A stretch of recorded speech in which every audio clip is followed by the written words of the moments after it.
The first legendary beast master. अध्याय 301 बचे हुए लोग मिले। समूह थोड़ा फैल गया और सभी लोग शहर के खंडहरों से गुजरते हुए घोड़े से उतर गए। बचे हुए लोगों लूट या किसी भी संकेत की तलाश में कि इस क्षेत्र में कोई सम्मान अनुष्ठान हो सकता है। यह उनका प्राथमिक लक्ष्य था और अगर उन्हें यह नहीं मिला तो उन्हें लाइनों को चेतावनी देनी होगी कि उन्हें अगले कुछ दिनों में एक नई दिशा से फ्रॉस्ट जायंट्स की आमद देखने की संभावना है। यहाँ कुछ अजीब है, अपना फावड़ा लाओ, राय ने कुछ मिनट बाद जोर दिया। राय को कुछ मिला है, चलो इसे जांचते हैं, काल ने दूसरों को चुपचाप सूचित किया।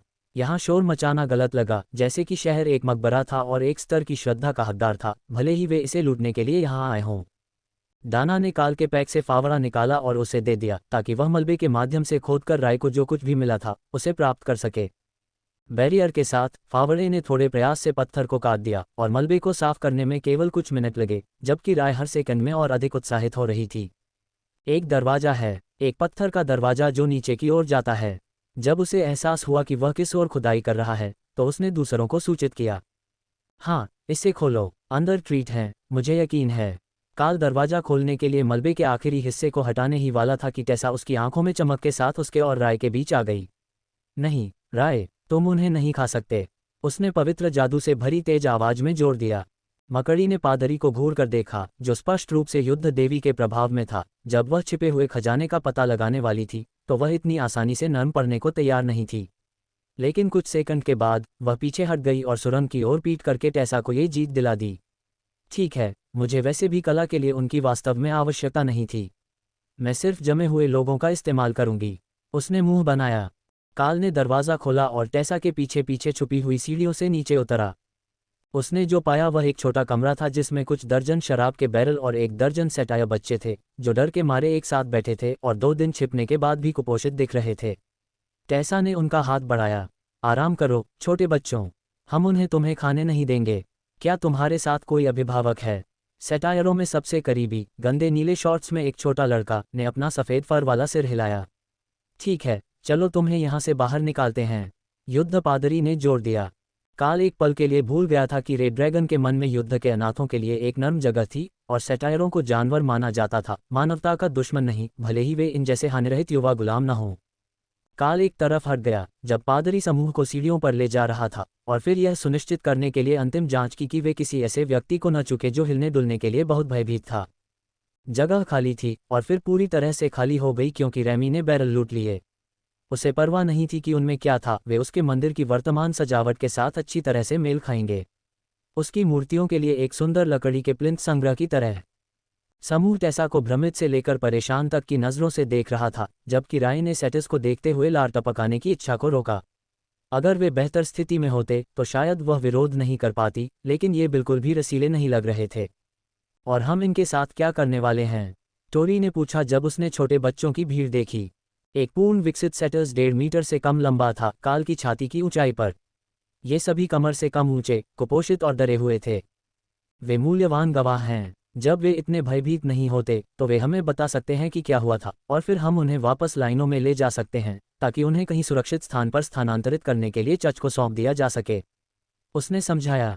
वे अकेले नहीं हैं, अगर पादरी नाइट उन्हें इकट्ठा करने जा रहा है तो हम उन सभी को इकट्ठा कर सकते हैं, छोटे प्यारे खून के थैलों की एक सेना की तरह, राय ने सुझाव दिया। आपने उन्हें कैसे पाया? काल ने पूछा। अधिकांशतः गंध, लेकिन दरवाजे के किनारे किसी भी चीज़ की तुलना में थोड़े गर्म थे। हर कोई, राय का कहना है कि और भी छिपे हुए हैं। अगर हम शरणार्थियों को इकट्ठा करने जा रहे हैं तो हम उनमें से एक समूह को इकट्ठा कर सकते हैं, काल ने एक आह भरते हुए समूह को सूचित किया। योद्धाओं ने हार मान ली। इसका मतलब था कि उन्हें बचाने के लिए मलबे में खुदाई करने के लिए भी नामित किया जाएगा। उनके पास अलौकिक शक्ति थी और युद्ध देवता ने टेसा पर एक पादरी के रूप में अपना कर्तव्य पूरा करने के लिए दबाव डाला। वे कम से कम जीवित बचे लोगों की तलाश किए बिना उन्हें पीछे नहीं छोड़ पाएंगे। राय ने और अधिक स्थानों की ओर इशारा किया और समूह ने खुदाई शुरू कर दी और अधिक सेटर्स और कुछ अन्य प्रजातियों के जानवरों को पाया और फिर अंत में भयभीत मानव बच्चों का एक छोटा समूह जो सेटर्स के समान कपड़े पहने हुए थे और शीतदंश से पीड़ित थे। थोर, क्या आप उन्हें ठंड से बचाने के लिए एक अवरोध में घेर सकते हैं? मैं हॉक से पूछूंगा, लेकिन वह अपने अग्नि कौशल को बड़े समूहों में नहीं फैला सकता, यह उस तरह से काम नहीं करता है, काल ने पूछा।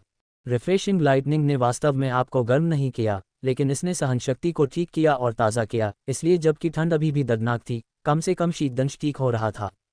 बॉब टेसा के बगल में आ गया। सभी को नमस्कार। हम गोल्डन ड्रैगन राष्ट्र के कुलीन लोग हैं जो स्थिति की जांच करने के लिए एक स्काउट टीम के रूप में यहाँ हैं। अब जब शहर नष्ट हो गया है तो हम आप सभी को अपने साथ वापस ले जाएंगे ताकि आपको रेड ड्रैगन क्लरिक्स या चर्च के चिकित्सकों की देखभाल में रखा जा सके, जो सभी के लिए एक उपयुक्त स्थायी घर ढूंढेंगे या बच्चों को उनकी प्रजाति के अन्य लोगों के बीच अनाथालयों में बसाएंगे। आप शायद नहीं जानते होंगे कि आप यहाँ पैदा हुए थे, लेकिन रेड ड्रैगन के सेवक मानव और पशु दोनों राष्ट्रों में सक्रिय हैं। उसने आखिरी बात टेसा को इशारा करते हुए कही और उसने उन्हें थोड़ा सा झुकाते हुए मुस्कुराया। कुछ भ्रमित चेहरे थे क्योंकि उनमें से सभी को मानव सामान्य भाषा की ठोस समझ नहीं थी, लेकिन संदेश जल्दी से सभी तक पहुंचा दिया गया और गंदे चेहरों के समूह पर झिझक भरी मुस्कान आ गई। काल ने अपना गला साफ किया। अब हमें बस शहर की खोज पूरी करनी है और हम जितने भी बचे हुए लोग मिल सकते हैं उन्हें खोजने के बाद हम जाने के लिए तैयार हो जाएंगे। इससे समूह में थोड़ा उत्साह आया। वे उन जगहों को जानते थे जहां दूसरे लोग छिपने की कोशिश करते और वे नीचे जाकर समूहों को ऊपर आने और शरणार्थियों की बढ़ती हुई भीड़ में शामिल होने के लिए प्रोत्साहित करने के लिए तैयार थे। यहाँ काम करने की उम्र के बहुत कम वयस्क थे और जो लोग ज्यादा उम्र के थे वे सभी महिलाएं थीं। काल ने जो बताया उसके अनुसार जो लोग पीछे रह गए थे वे बच्चे और गर्भवती महिलाएं थीं जो भागते हुए फ्रॉस्ट जायंट्स की गति को धीमा कर देते। काल को उम्मीद थी कि वह बुजुर्गों को भी देखेगा, लेकिन एक पल के बाद उसे एहसास हुआ कि इन लोगों के लिए बुजुर्ग जैसी कोई चीज़ नहीं है। जब वे उम्र या दुर्बलता के कारण अब काम नहीं कर सकते थे तो जायंट्स ने उन्हें खा लिया।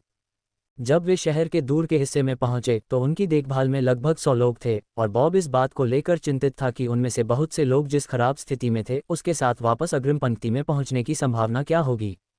थोर, क्या तुम्हें कहीं कोई बड़ी गाड़ी दिखाई दे रही है? जितनी बड़ी उतना अच्छा। हम सभी को उसमें लाद देंगे और तुम उसे वापस लाइनों तक खींच सकते हो। काल ने जोर से पूछा ताकि सभी को पता चल जाए कि वह क्या सोच रहा था। लोड्स ने उनके पीछे और खुले गेट में से एक की ओर इशारा किया। वहाँ बहुत सारी सप्लाई कारवां गाड़ियाँ हैं। उनमें बहुत सारे लोग होने चाहिए। यह आरामदायक नहीं हो सकता है, लेकिन लक्ष्य बस सभी को सुरक्षित वापस पहुँचाना है। क्या आप दिन भर के लिए गाड़ी सेरो बनने के लिए तैयार हैं? काल ने पूछा। बस की तरह, लेकिन हम उनमें से कई को एक साथ बांध सकते हैं और फिर मैं एक पूरी ट्रेन बन सकता हूँ। थोर ने सुझाव दिया। उसके दिमाग में छवि मज़ेदार थी। उसने खुद को एक लोकोमोटिव के रूप में देखा जो अपने लूटे हुए जानवरों के साथ खेतों में वैगनों की ट्रेन खींच रहा था। सेटर्स ने प्रकृति में लाइटनिंग सेरो पर हमला नहीं किया क्योंकि वे दोनों शाकाहारी थे, इसलिए थोर ने उन्हें खतरे के रूप में नहीं देखा। जब वे मिले तो अच्छे भोजन को लेकर कुछ बहस हुई, लेकिन उन्हें दुश्मन मानने के लिए पर्याप्त नहीं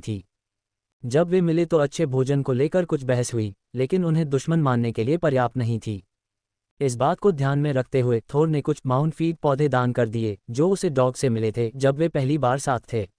वे अब उसके स्थान पर बढ़ रहे थे और वह सभी पौधे खाने वालों को भोजन देने के लिए पर्याप्त मात्रा में बचा सकता था। जब हम वैगनों पर पहुंचेंगे तो मैं इसे बांट दूंगा। ये यात्रा के दौरान सभी को व्यस्त रखेगा ताकि जब गश्ती दल हम पर हमला करे तो वे घबराएं नहीं। अध्याय 302 मार्च ऑफ ऐश। ऊपर हॉक उनकी योजना पर हंस रहा था। ये दिग्गजों के लिए एक बड़ा थप्पड़ था। पहले ड्रैगन के दोस्तों ने उनके शहर को तहस नहस कर दिया। अब मनुष्य दिखाई दिए और वे जगह को पूरी तरह से लूटने जा रहे थे और चोरी किए गए लोगों और आपूर्ति से भरे वैगन कारवां के साथ जा रहे थे। ये फ्रॉस्ट जायंट्स के लिए बर्फ तत्व के प्राणियों के रूप में योग्य से अधिक दयालु था और वह उनमें से किसी को भी भूनने के लिए उत्सुक था जो कारवां को जाने से रोकने की कोशिश करता। वहां आधा दर्जन वैगन थे और हर कोई बहुत अधिक भ्रम के बिना योजना को समझ गया। गाड़ियों को एक चेन में जोड़ने के लिए ले जाया गया जिसमें राय ने थोर के लिए पूरे काफिले को खींचने के लिए एक हॉर्नेस बनाया। वे मजबूत थे, फ्रॉस्ट जायंट्स के लिए भारी मात्रा में गियर और भोजन खींचने के लिए बनाए गए थे, न कि केवल छोटे सेटर्स और भूखे मनुष्यों का भार उठाने के लिए। थोर ने 6 वैगनों को खुशी से देखा। यह उसके पीछे एक उचित ट्रेन बनाने के लिए पर्याप्त से अधिक था और जब वह शिविर में पहुंचेगा तो जनरल निश्चित रूप से उससे प्रभावित होगा। काल ने उस विचार को समझा और महसूस किया कि यह प्रतिभा थी। सक्रिय रेखाओं पर जाने के बजाय वे मैग्मा ड्रैगन के क्षेत्र के किनारे चिकनी राख से गुजर सकते थे। फ्रॉस्ट जायंट्स उनका पीछा नहीं करेंगे और यह युद्ध क्षेत्र से बाहर निकलने का सबसे तेज तरीका था। हालांकि सामने की रेखाओं तक एक लंबी पैदल यात्रा थी जो विनाश से दूर हो गई थी और उन्हें वहां पहुंचने के लिए पूरी रात आराम करना होगा या चलना होगा। सभी लोग गाड़ियों में बैठ जाएं। मैं रे के साथ भागूंगा, लेकिन बाकी सभी लोग काफिले की रक्षा करते समय आराम कर सकते हैं। एक बार जब हम शहर से बाहर निकलेंगे तो गश्ती दल हमें देख लेंगे, लेकिन कारवां के साथ रहें और मुझे और जानवरों को उनकी देखभाल करने दें। हम जल्द ही आपके पास पहुंच जाएंगे, काल ने समझाया। रुको, हमें बुलाने वाला पत्थर नहीं मिला। दाना को एहसास हुआ। सेटायर लड़कों में से एक ने उसे भयभीत होकर देखा, अपना सिर हिलाया। उसने इतनी धीमी आवाज़ में फुसफुसाया कि वह सुन न सके, लेकिन लोट्स ने उसे उसके लिए बता दिया। वह कहता है कि पत्थर चला गया है। जलती हुई चीज़ों ने इसे लाखों टुकड़ों में तोड़ दिया, फिर टुकड़ों को पिघला दिया। खैर, ये गारंटी देने का एक तरीका था कि इसका फिर से उपयोग नहीं किया जाएगा। सभी को लोड करके काल ने थोर को खुले गेट से बाहर और खुले में भेज दिया। काफिला अचूक था और गश्ती दल को एहसास हुआ कि छिपे हुए बचे हुए लोग लाइटनिंग सेरों के साथ भाग रहे थे, तो एक दौर की चीखें गूंज उठीं। थोर ने काफिले को एक 100 मीटर रोड पर ले लिया, जो कि वैगनों को पलटने या किसी को भी टक्कर लगने पर उनमें से बाहर फेंकने के बिना उतनी ही तेज थी जितनी वह सहजता से जा सकता था। राय, यह आपके चमकने का समय है। हमने आपको पूरे दिन व्यवहार करने के लिए मजबूर किया, लेकिन अब आप चाहें तो गड़बड़ कर सकते हैं। काल ने सुझाव दिया। हॉक ने उन पर हंसा जब राय और उसके गोलेम स्काउट्स की ओर तेजी से बढ़े। फिर बर्फ से नफरत करने वाले पक्षी ने असहाय फ्रॉस्ट जायंट्स पर आग के गोले बरसाना शुरू कर दिया। राय के उन तक पहुंचने से पहले उन सभी को मारने का इरादा था, लेकिन राय तेज थी और उसके स्पाइडर गोलेम भी। फ्रॉस्ट जायंट्स ने बमबारी से बचने के लिए खुद को किनारे फेंक दिया, लेकिन जब मकड़ियां आईं और उन्हें चीरकर अलग कर दिया तो वे जमीन पर ही रह गए। उन्हें मेरे स्तर पर लाने के लिए धन्यवाद, यह उन पर कूदने से कहीं ज्यादा आसान था। राय ने हॉक को ताना मारा, क्योंकि पक्षी राय के उन तक पहुंचने से पहले अगले समूह पर हमला करने के लिए आगे बढ़ा। वैगनों में शरणार्थियों ने एक दोस्ताना भाई बहन की प्रतिद्वंद्विता नहीं देखी। उन्होंने जो देखा वह एक एलीट था जिसके हाथों में एक ज्वलंत धनुष था, और राक्षसों का एक समूह फ्रॉस्ट जायंट गश्ती दल को चीर रहा था जिसने उन्हें उनके जीवन के अधिकांश समय तक बंदी बनाए रखा था। उन्हें नहीं पता था कि उन्होंने इस बचाव के लायक क्या किया था, लेकिन वे निश्चित रूप से सहायता के लिए ड्रैगन देवताओं को धन्यवाद दे रहे थे। थोर, तुम कहाँ जा रहे हो? टेसा ने सेरो के कंधों पर अपने स्थान से पूछा। वह ज्वालामुखी और बौने गांव के बीच राख के कचरे की ओर मुड़ गया था, जो उन्हें राख के कचरे से होकर ले जाएगा जहां ड्रैगन के गुर्गे प्रभारी थे। ये सबसे अच्छा समतल मार्ग था जो उसने पाया था, और यह वैगनों को ऊपर की ओर खींचने से तेज था, इसलिए उसने यही मार्ग चुना। राख में थोड़ा अतिरिक्त समय बिताना थोर के दिमाग में कोई बड़ी बात नहीं थी, इसलिए उसने बस खुशी से सूंघ लिया और अपने सिर से उस घाटी की ओर इशारा किया जो उनका लक्ष्य था। ठीक है बड़े आदमी, मुझे भरोसा है कि तुम हमारे लिए सबसे अच्छा मार्ग चुनोगे। उसने सहमति व्यक्त की, प्रोत्साहन में उसके सींगों को सहलाते हुए, क्योंकि वह अपने कीमती माल के साथ आगे बढ़ना जारी रखता था। फ्रॉस्ट जायंट्स ने उनका पीछा करने की कोशिश भी नहीं की थी।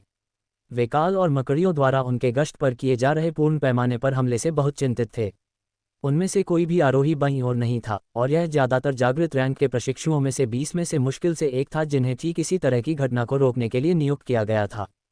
लेकिन उनमें से किसी ने भी यह उम्मीद नहीं की थी कि मानव अभिजात वर्ग इतना निर्लज होगा कि उनके शहर पर हमला कर देगा, भले ही उन्हें किसी तरह पता चल जाए कि ड्रैगन के गुर्गों ने उसके शहर को तहस नहस कर दिया है।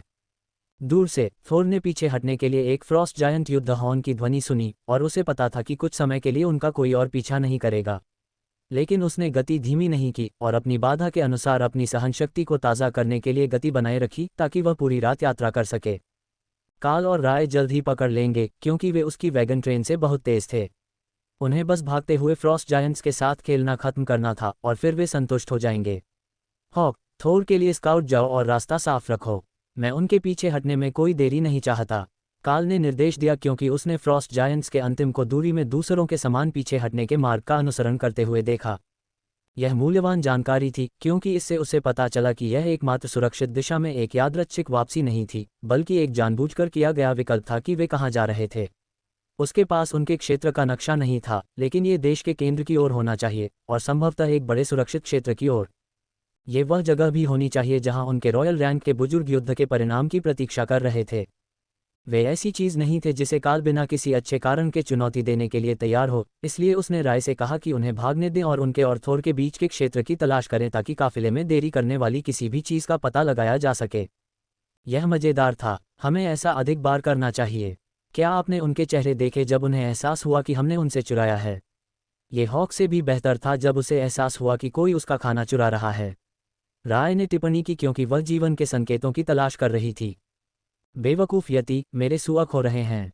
हॉक ने शिकायत की, अभी भी आपूर्ति कारवां द्वारा विश्वासघात पर काबू नहीं पाया था, जिस पर पहले से हमला किया गया था।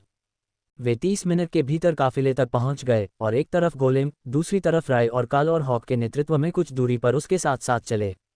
इससे थोर की ट्रेन सुरक्षा के घेरे में आ गई, लेकिन उन्होंने पूरी दोपहर कुछ नहीं देखा और थोर ने रात के खाने के लिए वैगनों में फैलाने के लिए चारा के ढेर को पीछे से पार किया था। जब वे राख के किनारे पर पहुंचे, थोर, यहाँ एक पल के लिए रुको, हम सब खाएंगे और एक पल आराम करेंगे, फिर हम आज रात राख से होकर निकलेंगे। अगर हम पूरी रात दबाव डालते हैं तो हम सुबह लाइन में लग सकते हैं। यह मज़ेदार नहीं होगा, लेकिन ये सबसे सुरक्षित तरीका होगा। मैग्मा एलिमेंटल्स अंधेरे में चमकते हैं, इसलिए हम उन्हें आते हुए आसानी से देख पाएंगे। हम ज्वालामुखी से इतनी दूर तक शायद उन्हें न देख पाएं, लेकिन लाकिन के नियम का पालन करते हुए जो कुछ भी गलत हो सकता है वह गलत होगा। लॉर्ड्स हंसा। लाकिन द अनलकी की किंवदंती बच्चों की एक आम कहानी थी। किंवदंती के अनुसार वह एक महत्वाकांक्षी साहसी व्यक्ति था जो स्नान में एक प्रकृति देवी को देखने की कोशिश करने के लिए काफ़ी बेशर्म था। वह पकड़ा गया था, बेशक, और वहां से उसके दुस्साहस और भी बदतर होते चले गए। हर योजना जो उसने बनाने की कोशिश की वह और भी शानदार तरीके से विफल हो गई, जब तक कि विश्व ड्रैगन ने उस पर दया नहीं की और उन सभी लोगों के गुस्से को शांत नहीं कर दिया जिन्हें बदकिस्मत आदमी ने रास्ते में परेशान किया था। फिर लाकिन द अनलकी के रूप में अपने नाम के अनुरूप वह फिर से स्नानघर में झांकते हुए पकड़ा गया। अध्याय 303 ऑल नाइटर। जब सभी ने भोजन ले लिया तो वैगनों के बीच माहौल में काफ़ी सुधार हुआ, लेकिन जब उन्हें पता चला कि थोर रात भर आगे बढ़ने का इरादा रखता है और राय उसे राख में मिलने वाले किसी भी गड्ढे से बाहर ले जाने के लिए ले जाएगी, तो माहौल लगभग उत्साहपूर्ण हो गया। वे पहले से ही फ्रॉस्ट जायंट्स के क्षेत्र को चिन्हित करने वाली ठंड से बाहर थे और सुबह तक उनका इरादा मानव युद्ध रेखाओं पर पहुंचने का था, जहां विश्व ड्रैगन चर्च उन्हें इकट्ठा करेगा और उन्हें कहीं सुरक्षित ले जाएगा। ये धारणा बीस्टिकिन के बीच थोड़ी संदिग्ध थी, जो मनुष्यों पर बिल्कुल भी भरोसा करने की संभावना नहीं रखते थे, लेकिन ड्रैगन देवताओं की दुनिया भर में पूजा की जाती थी और यह शरणार्थियों के लिए टेसा के वचन पर भरोसा करने के लिए पर्याप्त था कि रेड ड्रैगन पादरी उन्हें ले जाएंगे और उनकी देखभाल करेंगे। क्या हम वास्तव में पूरी रात यात्रा करने जा रहे हैं, भले ही हम जमी हुई भूमि से बाहर हैं? मानव शरणार्थियों में से एक ने भारी लहजे में धीरे से पूछा।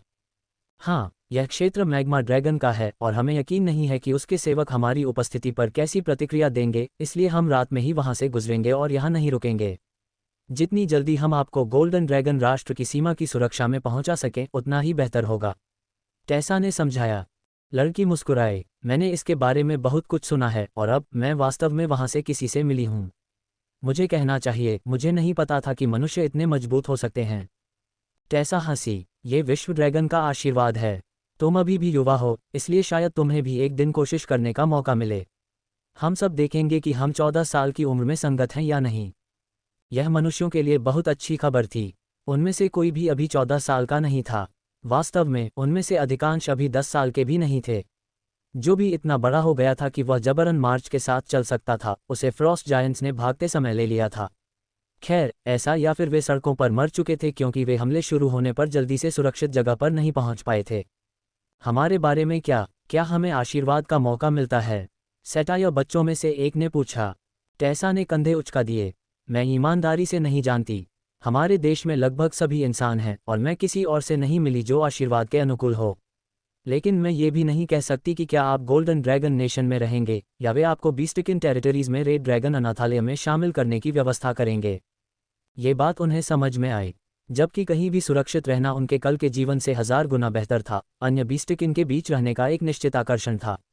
जैसे वे अल्पसंख्यक समूह नहीं होंगे, उनके साथ कमतर व्यवहार नहीं किया जाएगा और वे वास्तव में उस तरह का आदर्श जीवन जी सकते हैं जिसके बारे में दास कहानियां सुनाते थे।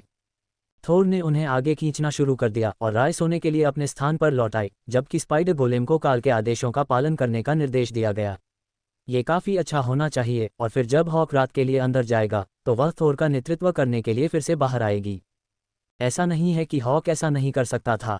आसमान से वह बहुत कुछ देख पाएगा, लेकिन अगर उन्हें ऐसा करने की ज़रूरत नहीं थी तो उन सभी को रात भर जागने की कोई ज़रूरत नहीं थी। ओह, ये पहले से ही बेहतर है। यहाँ की राख पैरों पर नर्म और गर्म है। मुझे ये जगह पसंद है, थोर ने घोषणा की, क्योंकि वे ज्वालामुखी विस्फोट के बाद नष्ट हो चुके क्षेत्र से आगे बढ़ने लगे। अगर आपको ठोस पत्थर दिखाई दे तो सावधान रहें। ज्वालामुखी के कई पत्थर फिसलन भरे हो सकते हैं, काल ने उसे चेतावनी दी। बेशक उनमें से ज़्यादातर भारी बनावट वाले थे और पैरों के लिए मजबूत पकड़ प्रदान करते थे, लेकिन सुरक्षित रहना और लोगों से भरी गाड़ियों के साथ कोई जोखिम नहीं उठाना बेहतर था। एक फिसलन भरी ढलान उनके छोटे से साहसिक कार्य के लिए आपदा का कारण बन सकती थी। जैसे जैसे वे रात में आगे बढ़ते गए, हॉक ने ऐसी किसी भी चीज़ पर नज़र रखी जो उनके समूह के लिए खतरा पैदा कर सकती थी। लेकिन उसने जो पाया वह पक्षी के लिए किसी भी तत्व से कहीं ज्यादा रोमांचक था। जंगल में फिर से गिलहरी, चूहे और छोटे राक्षस हैं। उसने राख में कुछ घंटे बाद घोषणा की। पहले से ही मुझे लगा कि वे अभी भी यहाँ से बहुत दूर होंगे, काल ने उत्तर दिया। मुझे भी, लेकिन मैं उन्हें देख सकता हूँ। मुझे लगता है कि यह एक अच्छा संकेत है। अगर एलिमेंटल्स सभी राक्षसों से नफरत करते तो वे पहले छोटे राक्षसों को भगा देते, है न? हॉक ने उत्तर दिया। काल को यकीन नहीं था कि यह तर्क कितना सही था। छोटे राक्षसों को डराना आसान था, लेकिन वे वास्तव में प्राथमिकता नहीं थे, क्योंकि वे किसी के लिए या किसी चीज के लिए खतरा नहीं थे। इसके कुछ समय बाद राय अपनी झपकी से जागी और कारवां को उस रास्ते पर ले जाने के लिए बाहर आई जिसे हॉक ने उनके लिए खोजा था। क्या आप निश्चित हैं कि आप अभी सोने नहीं जा रहे हैं, हॉक? काल ने पूछा। जब तक हम खतरनाक क्षेत्र के किनारे तक नहीं पहुंच जाते, मैं जागता रहूंगा। एक बार जब हम वहां से निकल जाएंगे तो मैं सो जाऊंगा और आप मानव सैनिकों से निपट सकते हैं। उसने आसानी से जवाब दिया। ठीक है। अगर वह थका हुआ नहीं होता तो काल उसे टोह लेने देता। उसके और राय के बीच उन्हें कुछ भी नहीं खोना चाहिए, अगर कुछ भी हो। थोर ने आधी रात के बाद भी आगे बढ़ना जारी रखा, इससे पहले कि वे अपनी पहली वास्तविक बाधा पर पहुंचें। राय की आंखों के अनुसार मैग्मा प्रवाह के अवशेष जो दिखने में जितने पतले थे उससे कहीं ज्यादा पतले थे। उसकी तापीय दृष्टि ने सतह के नीचे तीव्र गर्मी दिखाई, और अगर वे केवल ऊपरी परत को देख रहे होते तो वे बिना ध्यान दिए सीधे उसके ऊपर चले जाते और संभवतः उसे ढहा देते। क्या आसपास कोई बेहतर जगह है? काल ने पूछा, जब ब्लडबैथ स्पाइडर क्रॉसिंग पॉइंट की तलाश में मैग्मा प्रवाह के नीचे दौड़ रहा था। वह विपरीत दिशा में जा रहा था, वही काम कर रहा था, लेकिन वह क्षेत्र के केंद्र की ओर जा रहा था और प्रवाह और भी तीव्र होता जा रहा था। हाँ, थोर, दाएं मुड़ो और पहाड़ी के तल पर आओ। प्रवाह फैल गया है और यहाँ पर एक अच्छी मोटी परत है। ये वैगनों के लिए पर्याप्त से अधिक होना चाहिए, उसने निर्देश दिया। थोर ने अपना रास्ता बदला और काल वैगनों की ओर वापस चला गया। मुझे लगता है कि हमें यहाँ आपकी आवश्यकता हो सकती है, राय ने बुदबुदाया, क्योंकि काल लगभग काफिले के पास पहुंच गया था। मुझे मत बताओ कि यह गिर गया और वैगनों को जला दिया। काल ने आह भरी।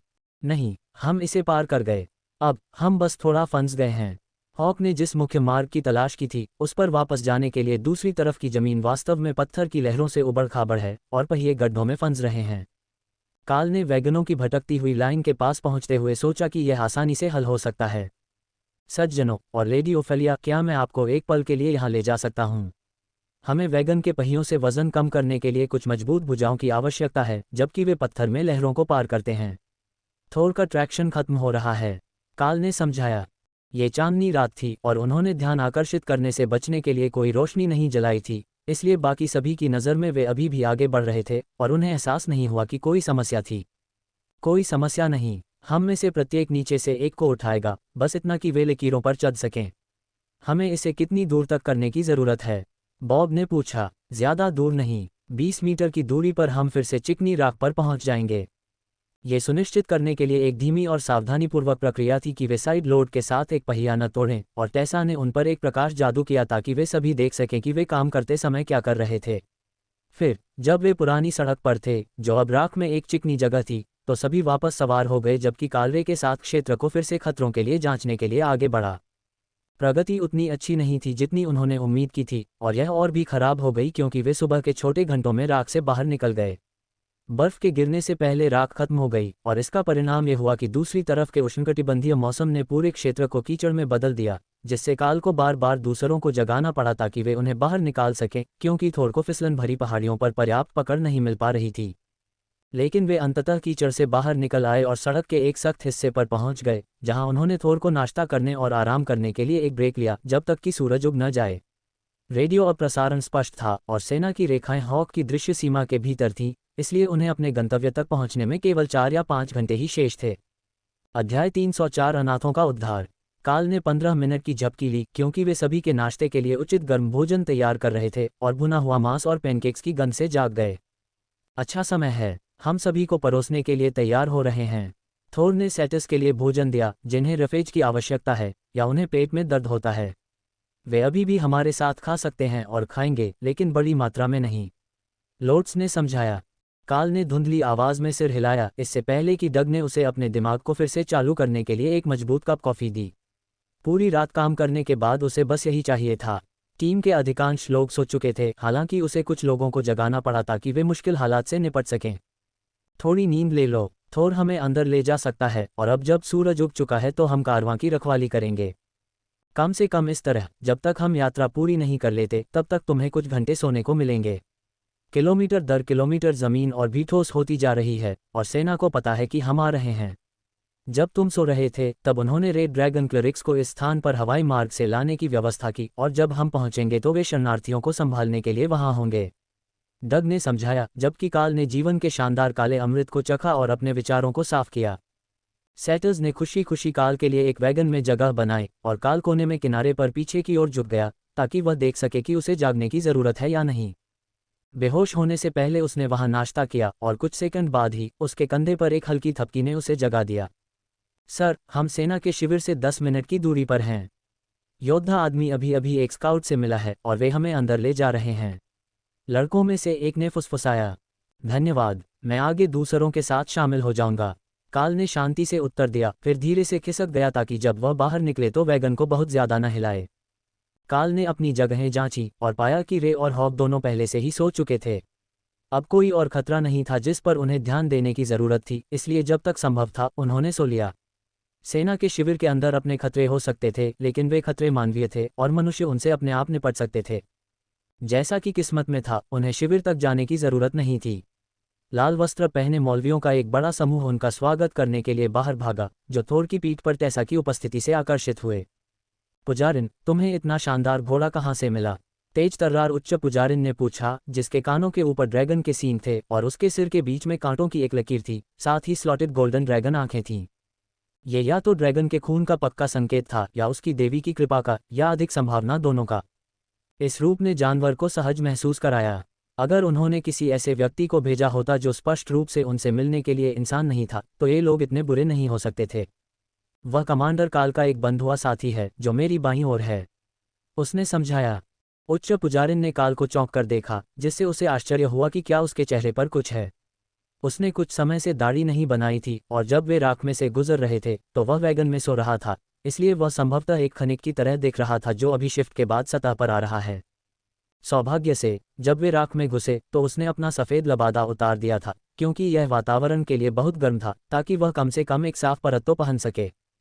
फिर उसे एहसास हुआ कि उसे ऐसा करने की ज़रूरत नहीं है। अगर उसे कहीं अंदर जाना पड़े तो वह कैंप में पहुंचने पर कमांडर रैंक के छात्र के सूट में बदल सकता है। शरणार्थियों को जल्दी से उम्र के हिसाब से छांट दिया गया और राय ने उनके लिए एक चेंजिंग रूम बनाने के लिए मकड़ी के रेशम की एक दीवार खड़ी कर दी, जबकि मौलवियों ने बैक शॉवर लटका दिए ताकि वे पारंपरिक आगंतुकों के हैसॉक्स में बदलने से पहले साफ हो सके, जो चच सभी को देता है। क्या उन्होंने खाया है? पुजारियों में से एक ने धीरे से पूछा। टेसा ने सिर हिलाया। हम कुछ घंटे पहले नाश्ते के लिए रुके थे। मुझे नहीं लगता कि वे इतनी जल्दी फिर से ज्यादा खा पाएंगे, लेकिन दोपहर तक वे निश्चित रूप से भूखे और थके हुए होंगे। काल हंसी सुन सकता था क्योंकि शरणार्थियों को धोया और बदला जा रहा था, पूरी तरह से उस क्रम में नहीं, क्योंकि उनमें से कुछ को शौवा का विचार समझ में नहीं आया। यह ऐसा कुछ नहीं था जो आप फ्रॉस्ट जायंट भूमि में कर सकते थे। पीने के लिए पर्याप्त तरल पानी जुटाना ही एक काम था, इसलिए धोने के लिए कोई पानी नहीं था और वे आमतौर पर मुट्ठी भर बर्फ का इस्तेमाल करते थे। कुछ मिनटों के बाद वे फिर से सफ़ेद हैसॉक्स पहनकर साफ चेहरे और गीले बालों या फर के साथ बाहर आ गए, जो सेटाए के केस में थे। हाई प्रीस्टेस ने बच्चों का ध्यान आकर्षित करते हुए अपनी आवाज़ थोड़ी ऊंची की। हम यहाँ हैं। हर कोई पहले से ज़्यादा तरोताज़ा दिख रहा है। अब हमने दिन के लिए टेंट लगा दिए हैं और फिर कल चच हम सभी को घर वापस लाने के लिए बसें भेजेगा। जो लोग मुझसे पहले नहीं मिले उनके लिए मैं मैट्रन मिली हूँ, एचेसन अनाथालय की प्रमुख, यहाँ से ज़्यादा दूर गोल्डन ड्रैगन नेशन के अंदर नहीं, बल्कि बीस्टिकन नेशन की सीमा के पास। ये देखने के लिए एक संदेशवाहक भेजा गया है कि क्या वहाँ के अनाथालयों में उन लोगों के लिए पर्याप्त जगह है जो स्थानांतरित होना चाहते हैं, लेकिन आप सभी का हमारे साथ रहने के लिए स्वागत है। यदि आप उन दयालु कुलीनों को अलविदा कहना चाहते हैं जिन्होंने आपको वापस लाया, तो आप अभी ऐसा कर सकते हैं, इससे पहले कि हम आपकी प्रक्रिया शुरू करें। ऐसे कई बच्चे थे जो कुलीनों को सिर्फ एक पूरे दिन से जानते थे और उनमें से हर किसी का नाम भी नहीं जानते थे, लेकिन कोई भी उन्हें जल्दी नहीं करना चाहता था। वे बहुत कुछ झेल चुके थे और चच चाहता था कि वे अपने संक्रमण में सुरक्षित महसूस करें। स्नेहपूर्ण विदाई का मतलब था कि अब वे सभी फिर से गंदे हो गए थे, लेकिन पुजारियों को इससे कोई फर्क नहीं पड़ा। यहाँ तक कि थोर भी स्नेह से वंचित नहीं रहा और शायद वह वास्तव में सबसे लोकप्रिय रहा होगा, क्योंकि उसने उनके काफिले को यहाँ तक खींच कर लाया था। यही वह था जिसका लाइटनिंग सेरो इंतजार कर रहा था, और एक बार जब बच्चों को ले जाया गया तो वह काल के स्थान पर वापस गायब हो गया, सड़क के किनारे खाली वैगनों के काफिले को छोड़कर। अभिजात वर्ग, कृपया हमारे साथ आओ। जनरल आपसे फ्रॉस्ट जायंट क्षेत्र के अंदर जो कुछ हुआ उसके बारे में बात करना चाहते हैं। लेफ्टिनेंट के गोल्ड बार प्रतीक चिन्ह वाले एक अधिकारी ने उन्हें सूचित किया। काल ने शॉवर बैग की ओर इशारा किया। हमें तरोताजा होने के लिए कुछ मिनट दें और हम आपके साथ होंगे। बच्चों की तरह हमने कल रात को पार किया और हम उच्च अधिकारियों से मिलने के लिए बिल्कुल भी फिट नहीं हैं। ऐसा लग रहा था कि वह ये तर्क देने जा रहा था कि उसे उन्हें तुरंत लाने का आदेश है, लेकिन उनके चेहरों पर कुछ ऐसा था जो उसे बता रहा था कि विवेक ही वीरता का बेहतर हिस्सा है, और उसने बस सिर हिला दिया। राय ने बच्चों के नहाने के लिए 2 कमरे बनाए थे, जिन्हें अब पुरुषों और महिलाओं के लिए शॉवर में विभाजित कर दिया गया था। यह एक छोटा शॉवर था क्योंकि बैग बड़े नहीं थे, लेकिन राख और गंदगी की मात्रा अविश्वसनीय थी। एक बार जब उसे यकीन हो गया कि उसके चेहरे पर अब राख की मिट्टी के निशान नहीं हैं और उसके बालों और दाढ़ी से गंदगी निकल गई है, तो काल ने अपना सूट पहन लिया और डग ने औपचारिक हाई प्रीस्ट रोब सेट पहन लिया, जबकि अन्य ने बस अपने कवच को फिर से सुसज्जित किया, इसे ताज़ा और साफ छोड़ दिया, हालांकि अभी भी युद्ध में क्षतिग्रस्त था। अपने कवच में वापस आ जाओ। वे नहीं जानते कि युद्ध के अभिजात वर्ग से कैसे निपटना है। अगर वे तुम्हें सूट पहनने वाले व्यक्ति के रूप में देखेंगे तो वे और जोर लगाएंगे। बॉब ने फुसफुसाते हुए कहा और उसने अपना कवच वापस पहन लिया। काल ने फिर से कवच पहनकर हंसते हुए अपना बैग धोया ताकि उस पर फिर से राख न लग जाए। ठीक है, आपको क्या लगता है कि 1 से 10 के पैमाने पर यह कितना परेशान करने वाला होगा? काल ने डॉग से पूछा, जिसे अधिकारियों के साथ सबसे ज्यादा अनुभव था। मैं इसे 8 के बराबर मानूंगा। वे बहुत सारी जानकारी चाहते हैं क्योंकि हम इतने लंबे समय से लाइन में हैं, लेकिन वे बहुत ज़्यादा जोर नहीं देंगे क्योंकि ईमानदारी से कहूँ तो आप दोनों अभी थोड़े डरावने लग रहे हैं। डॉग हंसा, फिर एक हर्बल सिगरेट बनाई जिसे उसने अपने होठों से लगाया, फिर काल को जलाने का इशारा किया। काल हंसा और उसे जलाने के लिए फ्लेमिंग बॉडी का इस्तेमाल किया, इससे पहले कि वे महिलाओं का इंतजार करने के लिए बाहर निकल जाएं, जिनके बाल लंबे थे। राख खत्म होने से पहले काल को अपने बाल 3 बार धोने पड़े, इसलिए वह जानता था कि उन्हें फिर से साफ करने में ज़्यादा समय नहीं लगेगा। अध्याय 305 जनरल ऑरलैंड और कंपनी। जैसा कि अपेक्षित था, महिलाओं को फिर से दुनिया का सामना करने के लिए तैयार होने में 10 मिनट लग गए। वे ताज़े धुले हुए थे और उनके बाल ढीले ढाले थे ताकि सूखने पर वे बेतरतीब न हो जाएं। उनके ट्रैवल पैक में बेहतरीन हेयर प्रोडक्ट्स नहीं भरे थे, इसलिए रोमांचकारी एलीट के लिए घुंघराले बाल जीवन की एक सच्चाई थी, लेकिन राख से छुटकारा पाने के प्रयास के बाद ये सामान्य से भी बदतर हो गया। ठीक है, ये सब है। आगे बढ़ो, लेफ्टिनेंट, बॉब ने समूह के वापस एक साथ आने के बाद घोषणा की। काल ने इस मामले में बॉब को नेतृत्व करने देने का फैसला किया क्योंकि सैन्य नेताओं से निपटने के मामले में उसके पास सारा अनुभव था। वह हर समय यहाँ रहता था, कहीं और जाने के बजाय किसी मिशन पर रहना पसंद करता था, इसलिए वह लगातार सैन्य नेतृत्व के संपर्क में रहता था और इस बारे में अधिक जानता था कि एलीट के रूप में उसकी भूमिका सामाजिक ढांचे में कहाँ फिट होती है। काल को अभी तक इसका पर्याप्त अनुभव नहीं था, हालांकि अब वह निश्चित रूप से सबसे शक्तिशाली अभिजात वर्ग में से एक था, और जब उसके सीने पर बैज लगा होता था तो हर कोई उसे वह सम्मान देता था जिसका एक कमांडर हकदार होता है। लेकिन ये जानने के बारे में बहुत कुछ कहा जा सकता था कि किसी के पीछे धकेलने से पहले आप कितनी ताकत से धक्का दे सकते हैं। लेकिन एक चीज़ जो वे सभी भूल गए थे वह था जनरल शब्द, न कि जनरल। जब वे कमांड बिल्डिंग में दाखिल हुए, जो उस छोटे से शहर की परिषद की बिल्डिंग हुआ करती थी जिसे ज्वालामुखी से वापस खींचे जाने के बाद सैन्य शिविर के रूप में कमान सौंपी गई थी, तो उन्होंने 4 लोगों को बेहद सजी धजी वर्दी में उनका इंतजार करते हुए पाया। बॉब के हाव भाव में आए बदलाव से काल को पता चल गया कि यह परेशानी का सबब बन सकता है। इसलिए उसने अधिकारियों को करीब से देखा, ये देखने के लिए कि क्या वह अनुमान लगा सकता है कि समस्या किसकी है।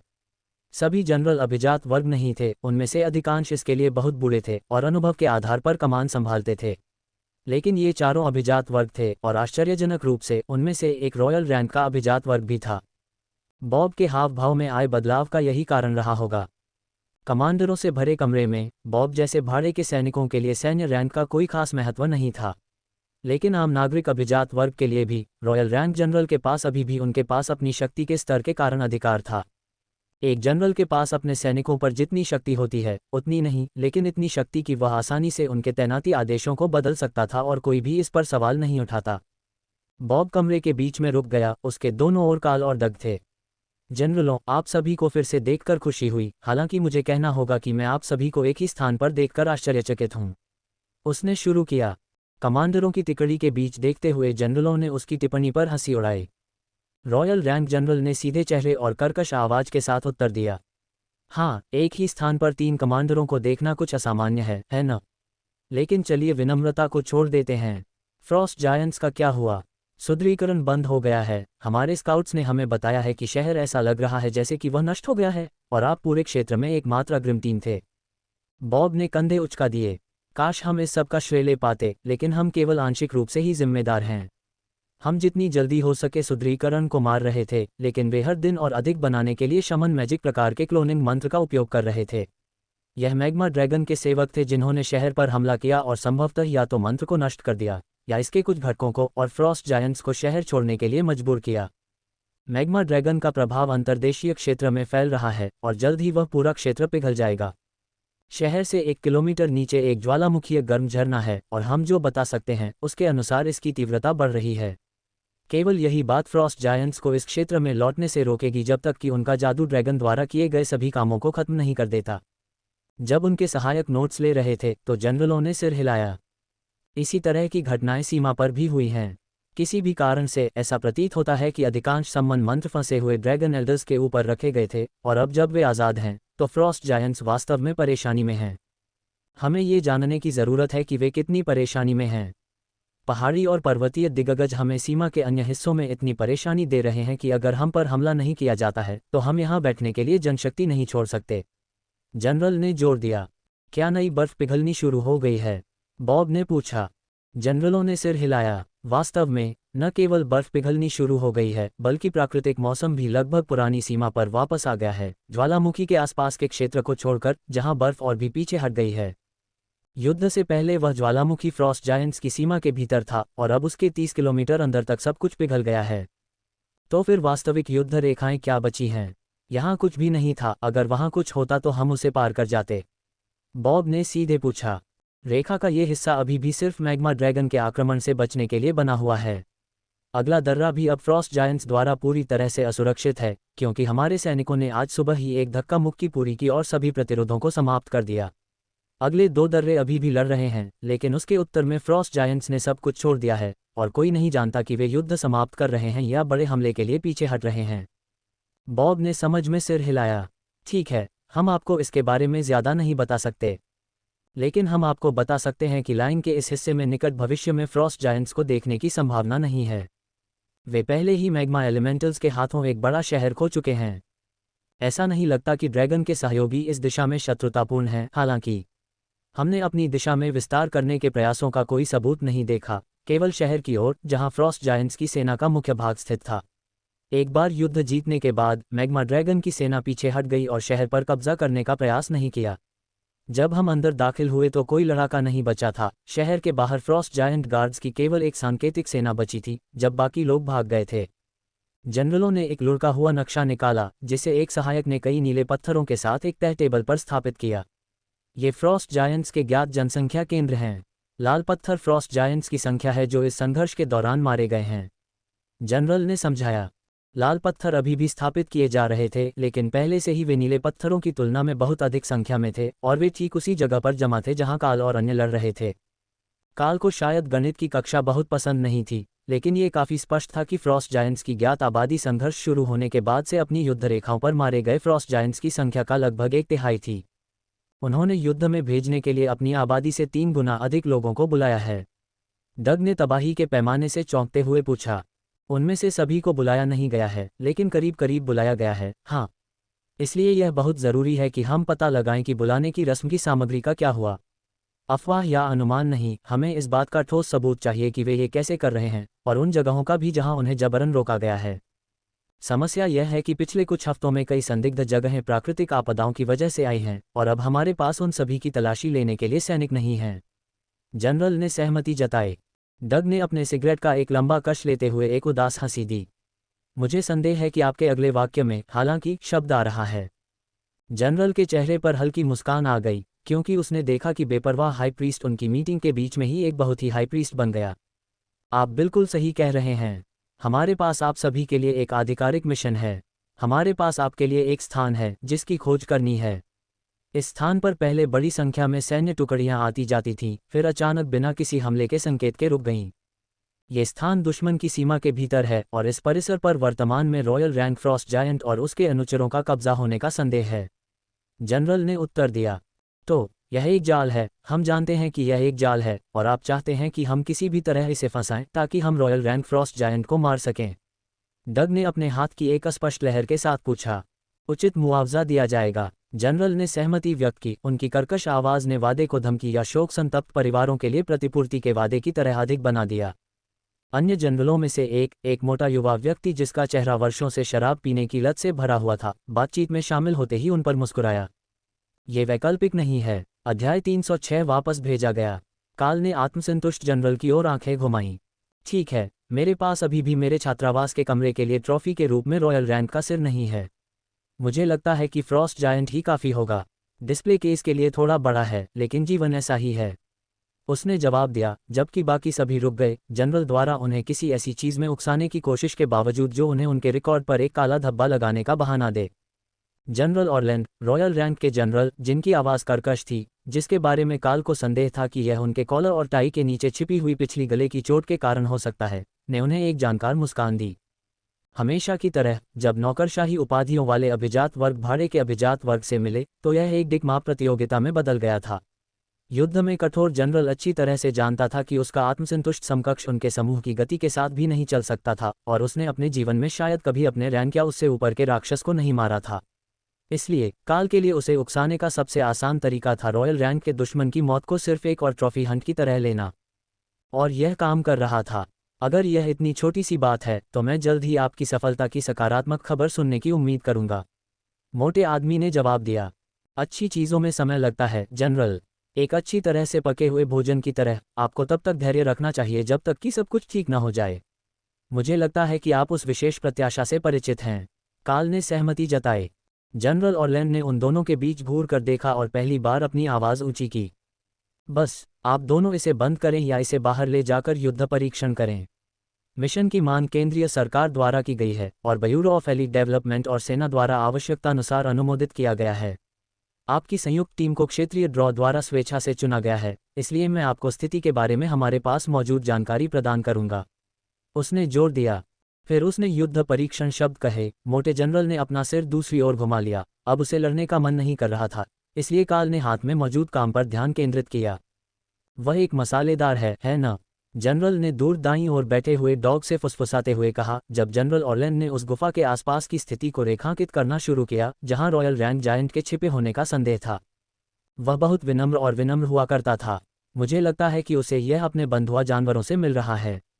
उसके साथ एक ब्लडबैथ स्पाइडर है, और अगर यह उस पर निर्भर होता तो पहले से ही कोई मेडिक के लिए चिल्ला रहा होता, डग ने फुसफुसाते हुए कहा। काल उसे स्पष्ट रूप से सुन सकता था, जैसा कि जनरल ऑरलैंड भी सुन सकता था, लेकिन अन्य दोनों जादूगर थे और उनमें अलौकिक इंद्रियों की कमी थी। शांत जनरल ने अपनी अभिव्यक्ति बदले बिना सिर हिलाया। एक सीमित स्थान में जनरल ऑरलैंड भी इतना तेज नहीं हो सकता था कि वह कमांडर रैंक 20 जैसे कम से कम पहले हमले को अंजाम देने से रोक सके। उन्हें मेडिक की क्या ज़रूरत होगी? मैं बिना घात लगाए ही उसका चेहरा खा जाऊंगा, राय ने मनोरंजन में ठहाका लगाया। काल ने खुफिया रिपोर्टों पर ध्यान केंद्रित करने के लिए उसके ताने को नज़रअंदाज किया और पाया कि संकेतित स्थान सीमा से काफ़ी दूरी पर था, लेकिन उनके और साइट के बीच कोई बड़ी सेना या शहर नहीं थे। कम से कम उस हिस्से का अच्छी तरह से आकलन किया गया था। खंडहरों के नीचे गुफा परिसर के अंदर का खतरा अज्ञात था, लेकिन कम से कम 10 कमांडर रैंक के दिग्गज, साथ ही उनके रॉयल रैंक के नेता होने का अनुमान था। यह आमतौर पर किसी भी टीम को खत्म करने के लिए पर्याप्त होता है जिसे मनुष्य बुलाए जाने की रस्म को नष्ट करने की कोशिश करने के लिए भेज सकते हैं, लेकिन इस बात की कोई गारंटी नहीं थी कि उन्होंने बुलाए गए दिग्गजों के आखिरी बैच को भूमिगत रूप से नहीं बचाया होगा। रिपोर्टों में कहा गया था कि इसे अब सक्रिय नहीं होना चाहिए क्योंकि ज्वालामुखी की घटना के बाद से कोई भी सैनिक नहीं भेजा गया था, लेकिन इसकी कोई गारंटी नहीं थी। आपको तैयारी करने के लिए कितना समय चाहिए? जनरल ऑरलैंड ने अपनी ब्रीफिंग पूरी होने के बाद पूछा। बॉब ने काल की ओर देखा और धीरे से कंधे उचका दिए। वे पहले से ही युद्ध के मैदान में वापस जाने का इरादा कर रहे थे, लेकिन वे जनरल को बता सकते थे कि अगर काल थोड़ा विलंब करना चाहते हैं तो उन्हें लौटने से पहले कुछ दिन या कुछ विशेष आपूर्ति की आवश्यकता है। बस हमारी स्वच्छता और अन्य आपूर्ति को जल्दी से फिर से भरना है और हम जाने के लिए तैयार हैं। वे सामान्य से कहीं अधिक समय तक मैदान में रहे थे और आपके साथ केवल थोड़ी मात्रा में बिना गंध वाला साबुन और शैम्पू ले जाना सामान्य था। लेकिन गर्म बौने गांव के साथ वे नियमित रूप से स्नान कर सकते थे, इसलिए वे बाहर भाग रहे थे, और जब तक वे राख के मैदानों को पार करके यहाँ अग्रिम पंक्ति में नहीं पहुंचे तब तक वे गंदे नहीं हुए थे। आपूर्ति तंबू में आपकी ज़रूरत की हर चीज़ मौजूद है। क्या आप अगले कुछ दिनों में चले जाएंगे? जनरल ऑरलैंड ने पूछा। कार्ल ने बॉब की तरफ देखा और बड़े एलिट के चेहरे पर एक भ्रामक मासूम मुस्कान आ गई। मुझे डर है कि हमें बहुत कुछ करना है जनरल। एक बार जब हम फिर से आपूर्ति कर लेंगे तो हम 1 घंटे के भीतर फिर से चले जाएंगे। अगर आप ये सुनिश्चित कर सकें कि हमारी टीम और शरणार्थियों के पास जो वैगन है उनमें से एक अभी भी उपलब्ध है तो हम इसकी सराहना करेंगे। अधिक वजन वाले जनरल ने बढ़ते संदेह के साथ टीम को घूरा। सभ्यता में वापस आने के बाद वे तुरंत युद्ध में भाग लेने के लिए क्यों भाग रहे थे, इसका कोई कारण तो होगा ही। लेकिन जिस हिस्से को वह समझने में विफल रहे वह ये था कि वे अपने छिपे हुए शिविर में उस छोटे से शहर की तुलना में अधिक सहज थे जिसे सेना ने अपने बेस के रूप में अपने कब्जे में ले लिया था। जनरल ऑरलैंड ने दरवाजे की ओर हाथ हिलाया। उस स्थिति में हमें आपको रोकने न दें। सीमा पर वापस जाने के लिए लंबी पैदल यात्रा करनी पड़ती है और आप रात भर राख में फंसे नहीं रहना चाहते। जब वे कमांड बिल्डिंग से काफ़ी दूर निकल गए तो टोरी ने आह भरी और पीछे मुड़कर उसे घूरने लगी। क्या हम पूरे मोर्चे पर अकेले एलीट हैं? अगर उन्होंने पहले से ही इतनी विस्तृत योजना बना ली होती जिसमें रूटिंग और अनुमानित संख्याएं शामिल होती तो वे 1 हफ्ते पहले ही किसी को भेज सकते थे। उसने बुदबुदाया। संभवतः उन्होंने ऐसा किया होता और यह पिछले समूह के लिए कारगर नहीं रहा। यही वजह थी कि इस बार उनके पास इतनी विस्तृत योजना थी, लेकिन कोई भी इसे जोर से नहीं कहना चाहता था। ठीक है, कम से कम हमारे पास फिर से साबुन और शैम्पू तो भरपूर होगा। मुझे उम्मीद है कि किसी ने दाढ़ी बनाने में समय नहीं लगाया होगा क्योंकि हम ठंड के बीच में वापस जाने वाले हैं। डग हंसा। ओफेलिया ने उसके हाथ से लगभग खत्म हो चुके धुएं को लिया और एक लंबे कश के साथ उसे खत्म कर दिया। इस बिंदु पर मुझे यकीन नहीं है कि मेरे पैर इस रूप में या वेबियर के रूप में अधिक बालदार हैं। उसने मजाक किया। पास से गुजर रहे सैनिकों ने जब ये बात उस मांसल बरसकर से सुनी जिसके बारे में उन्हें उम्मीद नहीं थी कि वह एक आकार परिवर्तन करने वाला होगा तो वे चौंक गए। आपूर्ति साजंट ने समूह की ओर उसी तरह चौंक कर देखा जैसे वे पास पहुंचे। कुछ समय से बेस से कोई भी आया जा नहीं रहा था। वे केवल राख के पास ही अपनी स्थिति बनाए हुए थे, इसलिए नए चेहरे उसके लिए एक अप्रत्याशित दृश्य थे। मैं आपके लिए क्या कर सकता हूँ? उसने पूछा जब कार्ल समूह को अंदर ले गया। ज्यादातर सभी के लिए स्वच्छता की आपूर्ति, फिर मेरे लिए एक नया मल्टीटूल और जो भी दूसरों को चाहिए। कार्ल ने जवाब दिया, फिर अपना सिर घुमाया ताकि वह आदमी अपने कवच के टैबलेट पर पिन किए गए कमांडर रैंक बैज को स्कैन कर सके। समझ गया। कुल 10 सदस्यों वाली संयुक्त टीम आधिकारिक सैन्य असाइनमेंट पर। इससे यह आसान हो जाता है। मैं किट ले लूंगा जबकि कॉर्पोरल बाकी ऑर्डर लेगा। इससे पहले कि ड्यूटी पर मौजूद कॉर्पोरल अपनी किताब नीचे रख पाता और उसे एहसास होता कि उसे आपूर्ति की ज़रूरत वाले 10 कुलीनों के ऑर्डर लेने के लिए स्वेच्छा से भेजा गया है, साजन पीछे के कमरे में गायब हो गया।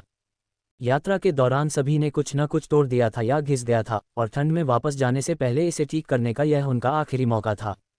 साथ ही एक सैन्य असाइनमेंट के रूप में जब तक कि उन्होंने जो आइटम मांगा था वह नियमित सैन्य मुद्दा था, वे उसे ले सकते थे। मौलवियों के लिए ये बोनस लूट थी। वे किसी भी घिसे पिटे उपकरण या बर्तन को बदल सकते थे और कोई भी उनसे कोई सवाल नहीं पूछेगा। सेना के पास कुछ अच्छी चीज़ें थीं जो पादरी हमेशा चाहते थे, हल्की और टिकाऊ, लेकिन चर्च द्वारा मौलवियों को दिए जाने वाले सामान से ज़्यादा महंगी। मेरे पास एक सूची है, लोर्ड्स ने मुस्कुराते हुए घोषणा की और युद्ध शुरू होने के बाद से उसके और टेसा द्वारा रखे गए क्षतिग्रस्त और घिसे हुए सामानों की सूची दिखाते हुए कहा। अगर सेना पेशकश कर रही थी तो पुजारिन पीछे हटने वाली नहीं थी। अध्याय 307 बर्फ के बीच। एक बार जब उन्हें फिर से आपूर्ति की गई और सभी सामान को उनके पैक में निर्धारित स्थान पर सावधानी से पैक किया गया तो समूह वापस शिविर के किनारे की ओर चल पड़ा जहां उन्होंने वैगन छोड़े थे।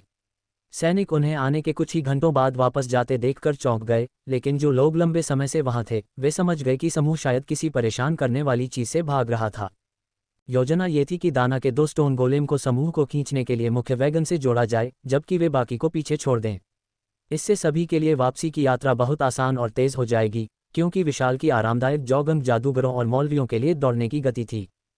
साथ ही केवल एक वैगन और अनुसरण करने के लिए एक मार्ग के साथ वे यात्रा के दौरान उनकी सबसे खराब देरी से बचने में सक्षम होंगे और गोलेम इस बार सहायता के बिना कीचड़ भरी पहाड़ियों पर पर्याप्त कर्षण प्राप्त करने में सक्षम हो सकते हैं। जब थोर के बड़े पैर संघर्ष कर रहे थे, उन्हें जोड़ने में बस कुछ ही मिनट लगे और वे वापस राख में चले गए। उनका इरादा बौने गांव में रात भर रुककर अच्छी नींद लेने और गुफा पर हमला करने की योजना को पूरा करने का था।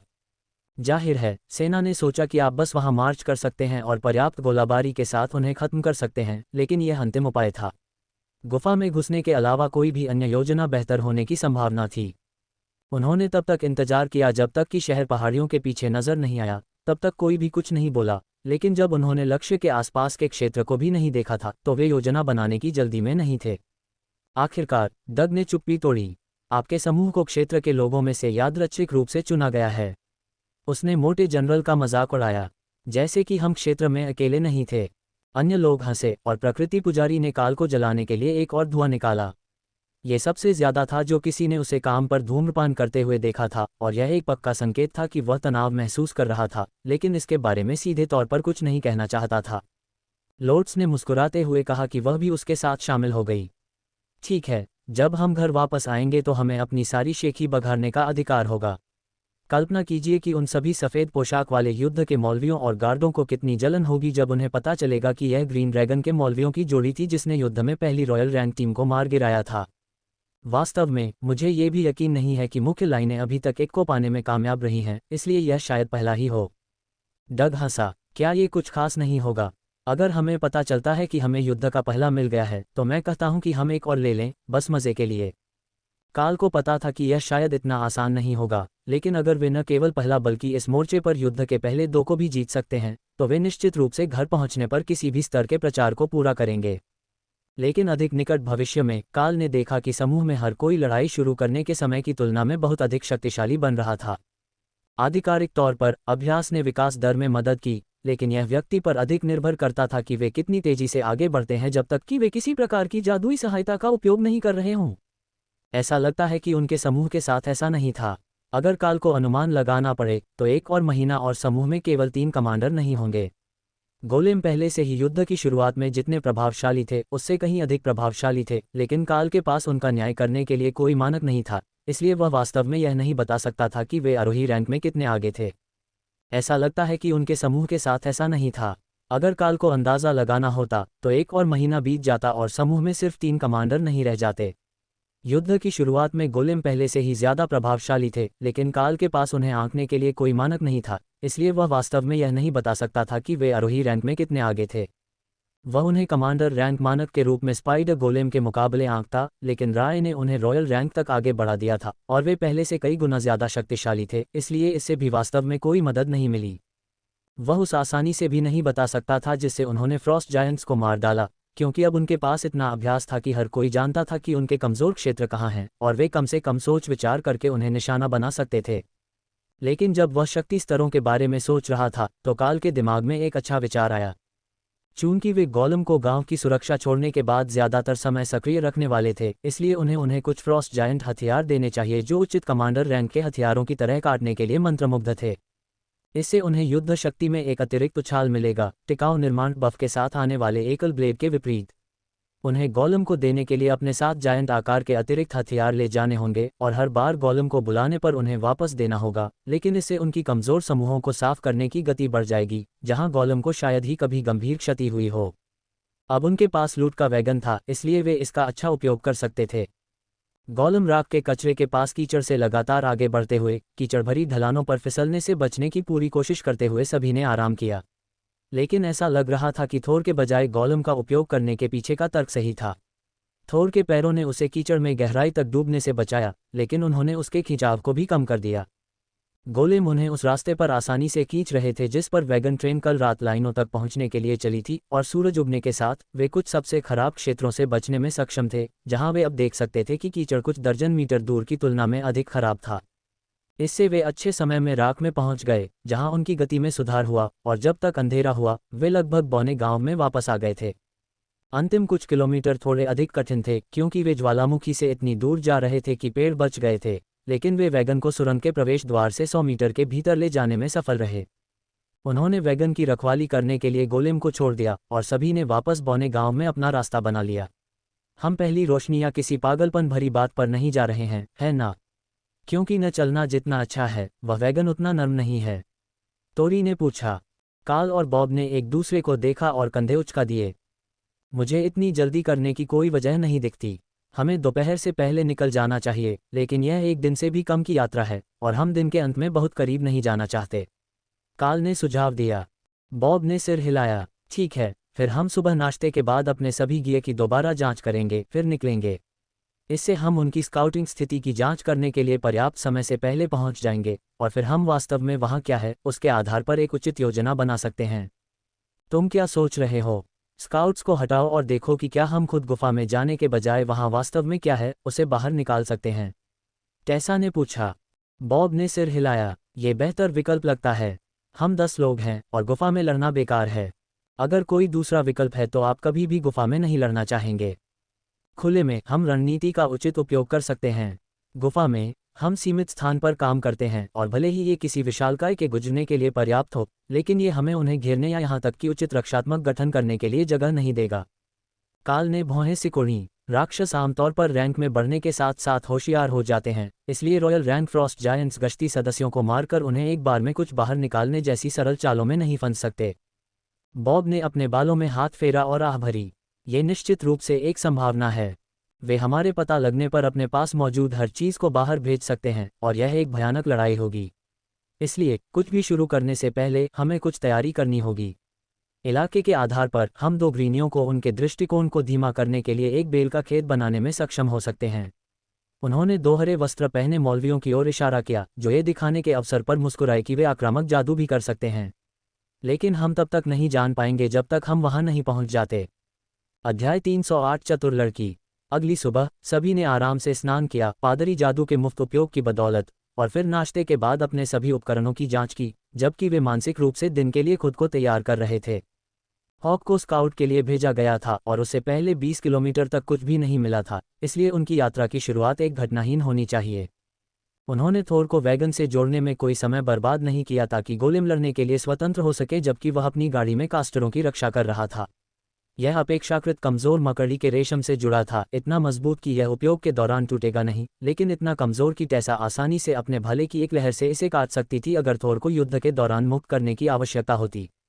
इस तरह वह अकेला चल रहा था और बाकी सभी आपातकाल के मामले में आराम कर सकते थे। यह अब तक का सबसे कुशल तरीका था और थोर अपने नए खिलौने से खुश था। फ्रॉस्ट जायंट्स के लिए इस छिपने के स्थान से कितनी दूरी है? हॉक ने आखिरकार दोपहर के भोजन के बाद पूछा। उसने पूरी सुबह एक भी जीवित चीज नहीं देखी थी, सिर्फ बर्फ और भी ज्यादा बर्फ। साथ ही यात्रा के हर घंटे के साथ तापमान और भी गिरता जा रहा था और यह उसे बहुत बुरे मूड में डाल रहा था। मानचित्र पर स्थान से राख से लगभग 100 किलोमीटर दूर, तो लगभग उतना ही जितना कि ड्वार्फन गांव की रेखाओं से। जब आप 2 नदियों को मिलते हुए देखेंगे तो वह गुफा होगी, काल ने उत्तर दिया। जब हमारा काम पूरा हो जाएगा तो मैं इस पूरे देश को जलाकर राख कर दूंगा ताकि यह फिर से गर्म हो जाए। थोर आगे बढ़ता रहा, बीच बीच में पीछे देखता रहा कि क्या बाकी सभी लोग भी उतना ही मजा ले रहे हैं जितना वह ले रहा था। आज उसे परेशान करने वाली कोई बात नहीं थी, उसे बस अपनी गाड़ी को इधर उधर खींचना था और किसी ने उसे जल्दी करने की कोशिश नहीं की। अंधेरा होने से सिर्फ 1 घंटा पहले हॉक ने एक रिपोर्ट भेजी, जो उस दिन पहली बार गाड़ी के लिए सबसे आसान रास्ता नहीं था। यहाँ पर मानव शरीर हैं और वे कवच पहने हुए हैं। उन पर शायद कुछ महत्वपूर्ण हो। उसने रिपोर्ट की। क्या हम गुफा के पास हैं? नदियों के मिलने वाली जगह कितनी दूर है? काल ने सुरक्षित रहने के लिए उत्तर दिया। अभी 30 किलोमीटर और। उनका गणित बेकार है, लेकिन मैं इसे देख सकता हूँ और मैं दूर से दिग्गजों को देख सकता हूँ। ये स्थान मनुष्यों के लिए फ्रॉस्ट जायंट राष्ट्र के अंदर होने के लिए पूरी तरह से बहुत दूर था। यदि वे कवच में थे तो वे फ्रॉस्ट जायंट के कैदी नहीं थे, इसलिए वे एक और स्काउटिंग टीम होनी चाहिए जिसे भेजा गया था। हॉक ने आगे शव पाए। वे कवच में हैं, इसलिए संभावना है कि यह एक और कुलीन टीम थी, काल ने बताया। कुल 20, 3 सफ़ेद लबादे में, 2 लाल लबादे में, बाकी मौलवी नहीं हैं। हॉक ने संशोधन किया। हाँ, लगभग गारंटी है कि वे एक कुलीन टीम थे। हॉक का कहना है कि 20 शवों में 2 युद्ध मौलवी सहित 5 मौलवी हैं, काल ने जोड़ा। खबर सुनते ही सभी ने मुंह बना लिया, लेकिन वह सही था, उनके पास उनके बारे में महत्वपूर्ण जानकारी हो सकती है। अगर कुछ और नहीं तो वे उन्हें वापस जाते समय वैगन में लोड कर सकते थे ताकि वे फ्रॉस्ट जायंट्स या राक्षसों के खाने के लिए यहाँ न रह जाएं। ऐसा लग रहा था कि खतरे से निपटने के बाद वे उनके लिए कम से कम यही कर सकते थे। क्या कोई संकेत है कि उन पर किसने हमला किया? ये हमें जायंट्स के दूसरे समूह तक ले जा सकता है, काल ने हॉक से पूछा। कुछ नहीं, वहाँ बर्फबारी हो रही है और पैरों के निशान मिट गए हैं। थोर उन्हें हमले की जगह की ओर ले गया, जबकि हॉक आकाश में चक्कर लगाता रहा, इस बात का इंतजार करता रहा कि फ्रॉस्ट जायंट्स अभी भी आसपास हैं। उन्हें उस जगह से बहुत दूर नहीं होना चाहिए जहां उन्हें वह गुफा मिलनी थी, लेकिन उसने अभी तक उसे नहीं देखा था। यहाँ केवल गहरी बर्फ थी, इतनी गहरी कि थोर पहाड़ियों पर जाने से बच रहा था, क्योंकि यह वैगन के निचले हिस्से को खींचती और खींचना मुश्किल बनाती। थोर शवों के पास रुक गया और कार्ल बॉब और हैरी के साथ वैगन से नीचे उतर गया। वे शवों की जांच करेंगे जबकि अन्य लोग पहरेदारी कर रहे होंगे। समूह पर हमला करने वाले का कोई संकेत नहीं होने के कारण ये बताना भी मुश्किल था कि क्या ये वास्तव में अक्सर यात्रा किया जाने वाला मार्ग था जहां खोज करते समय फ्रॉस्ट जायंट्स उनसे मिल सकते थे। ऐसा नहीं है कि उन्हें हॉक की स्काउटिंग क्षमता पर भरोसा नहीं था, लेकिन वह एक समय में केवल एक ही स्थान पर हो सकता था। काल ने योद्धाओं और जादूगरों के शवों के बीच से अपना रास्ता बनाया, जिनमें से सभी फ्रॉस्ट जायंट्स के खिलाफ लड़ाई हारने के संकेत दे रहे थे। अंग गायब थे, क्लबों से भारी नुकसान हुआ था और सामान्य नरसंहार हुआ था। काल को ये दृश्य देखकर पेट में दर्द महसूस हुआ और वह ये भूलने की कोशिश कर रहा था कि ये सभी कुछ दिन पहले ही आरोही और कमांडर रैंक के कुलीन थे। वह अपेक्षाकृत लंबे समय से युद्ध में था, लेकिन इस तरह नहीं, इन भारी हताहतों के साथ नहीं। ये सोचना भयावह था कि एक पूरा समूह इस तरह से खत्म हो सकता है। वहाँ 20 शव थे, इसलिए संभावना है कि उनमें से कोई भी सेना को उस स्थिति या खतरे के बारे में चेतावनी देने के लिए भागने में कामयाब नहीं हुआ होगा जिसका वे सामना कर रहे थे। काल वापस गाड़ी की ओर मुड़ने ही वाला था कि उसने एक शव से गर्म सांस की हल्की फुफकार देखी। यहाँ अभी भी कोई जीवित था, लेकिन बहुत ज्यादा नहीं। उसने सीटी बजाई, दूसरों का ध्यान आकर्षित किया और पैरविहीन शरीर की ओर हाथ हिलाया, जिसे टेसा ने तुरंत समझ लिया कि इसका मतलब उपचार है। लोर्ड्स के उपचार क्षेत्र के पूरे क्षेत्र को घेरने से ठीक पहले पादरी के चारों ओर एक सुनहरी चमक थी। लेकिन केवल एक शरीर ही उपचारात्मक प्रकाश से चमक रहा था, दूसरों के लिए बहुत देर हो चुकी थी। जब बचे हुए व्यक्ति को ठीक होने के लिए कुछ समय मिला तो काल शरीर के पास घुटनों के बल बैठ गया और आदमी के चेहरे से कुछ बर्फ झाड़ दी। महायाजक जॉर्ज, तुम यहाँ क्या कर रहे हो? काल ने धीरे से पूछा। आदमी का शरीर बिल्कुल भी नहीं हिला, लेकिन यह अभी भी उपचारात्मक प्रकाश से चमक रहा था, जो हुए नुकसान की मरम्मत कर रहा था। जॉर्ज की आंखें कमजोर रूप से खुलीं और उसने चुपचाप एक शब्द कहा, जाल। काल खड़ा हुआ और अपना ब्लेड निकाला, अपने चारों ओर ज्वलंत शरीर की एक परत के साथ साथ ताज़ा करने वाली बिजली जो वह हमेशा सक्रिय रखता था। ऐसा लगा कि जाल चालू हो गया और उनके चारों ओर से फ्रॉस्ट जायंट्स जमीन से बाहर निकल आए, जिससे क्षेत्र में चट्टानें और बर्फ गिर गई। वे चारों ओर से घिर गए थे और शव किसी भी मानव समूह के लिए चारा थे जो आगे आता। योद्धाओं और स्टोन गोलेम्स ने वैगन को घेर लिया, जबकि टेसा ने थोर को मुक्त कर दिया। फ्रॉस्ट जायंट्स हिचकिचाए, लेकिन ऐसा नहीं कि वे डरे हुए थे, बल्कि ऐसा लगा जैसे वे किसी चीज का इंतजार कर रहे थे। एक पहाड़ी का किनारा ढह गया और एक विशाल मादा फ्रॉस्ट जायंट पहले से दबे हुए छिपने के स्थान से बाहर निकली। देखो मैंने क्या पकड़ा है, बेवकूफ भावुक इंसान, उसने भारी लहजे में एक तेज आवाज में बात की, जिससे किसी तरह उसे लगा कि वह जितनी बड़ी है उससे कहीं ज्यादा बड़ी है। और वह छोटी नहीं थी। वह कमांडर रैंक फ्रॉस्ट जायंट से एक पूरे सिर से ऊंची थी और काल उससे बमुश्किल पिंडली से ज्यादा ऊंचा था, उसका सिर उसकी कमर तक भी नहीं पहुंच रहा था। काल ने अपनी परिधीय दृष्टि में बॉब को सिर हिलाते हुए देखा। वे घात को रोकेंगे जबकि काल नेता की देखभाल करेगा।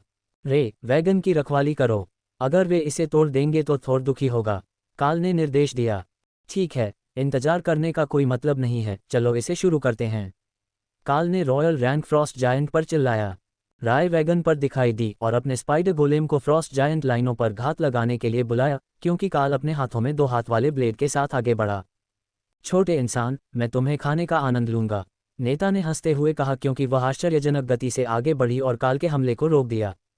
जब उनके ब्लेड पर जादू मिला तो फ्रॉस्ट और आग आपस में टकरा गए, जिससे काल पीछे की ओर खिसक गया क्योंकि वह ताकत की परीक्षा हार गया। फ्लेमिंग बॉडी के साथ श्रेड का उपयोग करते हुए काल ने जायंट लीडर पर 3 तेज आग फेंके। उसके ब्लेड के एक मोड़ ने 2 को रोक दिया, जबकि एक ने उसके बाजू में एक घाव कर दिया। जब जायंट गुस्से में दहाड़ रहा था और घेरा समूह पर बंद हो गया तो उसके धड़ से नीला खून टपक रहा था, जो उनके सामने आए दुर्भाग्यपूर्ण समूह के शवों को रौंद रहा था। बर्फ का जादू उनके चारों ओर बन रहा था, फिर फीका पड़ गया क्योंकि रेमी ने नेता के समान कौशल को ऑफसेट करने के लिए एक बर्फीला तूफान का इस्तेमाल किया।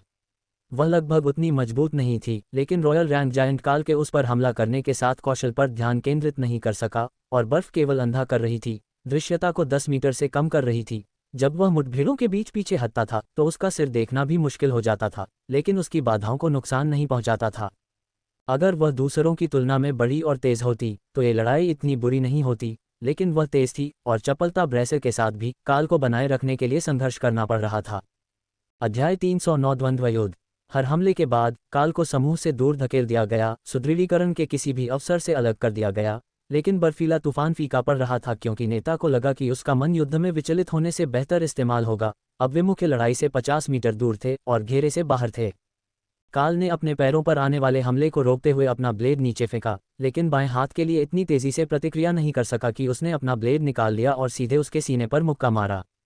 उसकी बाधाएं बनी रहीं, लेकिन वह बर्फ में लुढ़क रहा था और ब्लेड फिर से उसके पास आ रहा था, जबकि उसके पास उसे दूर करने के लिए पैर नहीं थे। रैमी ने हस्तक्षेप किया, विशालकाय को चेन लाइटनिंग से मारा और अपने हाथ को हिलाया, जिससे हमला दूर हो गया और काल अपने पैरों पर लुढ़क गया। उसकी अभिव्यक्ति चौंक गई। उसने सोचा कि वह एक पराजित प्रतिद्वंद्वी से हमले की उम्मीद नहीं कर रही थी। काल ने उस पर रैंक के कई हमले किए जो हॉक की तरह ही फ्लेमिंग बॉडी से ढके हुए थे। उन सभी को रोकने का कोई तरीका नहीं था, लेकिन जायंट ने चक्कर लगाया, जिससे उसका लबादा उड़ गया और मोटे राक्षसी फर के नष्ट होने से पहले ही काफी नुकसान हो गया, जिससे वह जमीन पर टुकड़ों में बिखर गया, जबकि बाकी हमले उसकी पीठ पर लगे। काल लगभग नकली छेद में गिर गया और दाईं ओर छलांग लगाए उसके सामने वापस आ गया क्योंकि उसका ब्लेड हवा में चीख रहा था, ठीक वहीं जहां वह होता अगर उसने उसकी कमजोर पीठ पर हमला करने की कोशिश की होती। उसकी छलांग ने उसे थोड़ी दूरी दे दी थी और काल ने जल्दी से अपने धनुष पर स्विच किया और उसके पेट में एक चेन लाइटनिंग तीर चलाया। ये केवल कुछ सेंटीमीटर अंदर गया और उसने इसे बाहर निकालने से पहले उसकी पलक झपकाई, लेकिन इसने काल को पीछे हटने और फायरिंग जारी रखने के लिए 1 सेकंड का समय दिया। उसकी गुर्राहट ने हवा को हिला दिया, उसके साथ किसी तरह का जादू था और काल को लगा कि उसका दिमाग खाली हो गया है, जबकि उसके हाथ तीर चलाते रहे। मानसिक दृढ़ता ने उसे फ्रॉस्ट जायंट लीडर की धमकी क्षमता के सामने डर से कांपने से बचाया और अच्छी तरह से प्रशिक्षित हाथों ने उसके हमलों को जारी रखा, जबकि रेमी ने जायंट के दोनों ओर अपने जहर की लौ टोटेम स्थापित किए। दर्द अविश्वसनीय रहा होगा क्योंकि जहर और आग की पहली गेंदें उसके शरीर पर लगीं और फ्रॉस्ट जायंट मुड़ गया उस कीट की तलाश में जिसने अभी भी आरोही रैंक पर रहते हुए उस पर घात लगाने की कोशिश की थी। लेकिन उसे केवल टोटेम मिले और काल के एक तीर ने खुद को उसकी पसलियों में गहराई तक दबा लिया, जिससे उसके शरीर में सुन्न बिजली चली गई, जिससे उसकी प्रतिक्रियाएं धीमी हो गईं। शक्तिशाली कदमों ने उसे वापस काल के पास ला खड़ा किया, जिसने जल्दी से अपने ब्लेड पर वापस स्विच किया और कमजोर विशाल से भिड़ गया, जो अभी भी पीछे की ओर आग के गोले ले रहा था, उसे लड़ाई से विचलित कर रहा था और उसे पीड़ादायक जहर में लपेट रहा था। नुकसान नगण्य हो सकता है, लेकिन हर हमले के साथ यह बढ़ता गया और जब उसने टोटेम को अस्तित्व से बाहर करने की कोशिश की तो रेमी ने उन्हें बस पहुंच से दूर, 1 और दर्जन मीटर दूर और फिर से उसके पीछे कर दिया। फिर चमकते पंखों में उनका शूरवीर बर्फ तत्व पर अपना बदला लेने के लिए वहां था और हॉक ऊपर से रॉयल रैंक के आग के गोले से उस पर बमबारी कर रहा था। वे असली नुकसान पहुंचा रहे थे और जबकि काल अभी भी रक्षात्मक था, वह धीमी हो रही थी। उसके सिर के पीछे एक सीधा प्रहार उसे एक घुटने पर गिरा दिया और उसकी आंखें पीछे की ओर मुड़ गईं, जिससे काल को वह मौका मिल गया जिसका वह इंतजार कर रहा था। उसका ब्लेड उसकी गर्दन की ओर बढ़ा, जिसका उद्देश्य फ्रॉस्ट जायंट का सिर काटना था या कम से कम उसका गला काटकर उसे लड़ाई से बाहर करना था।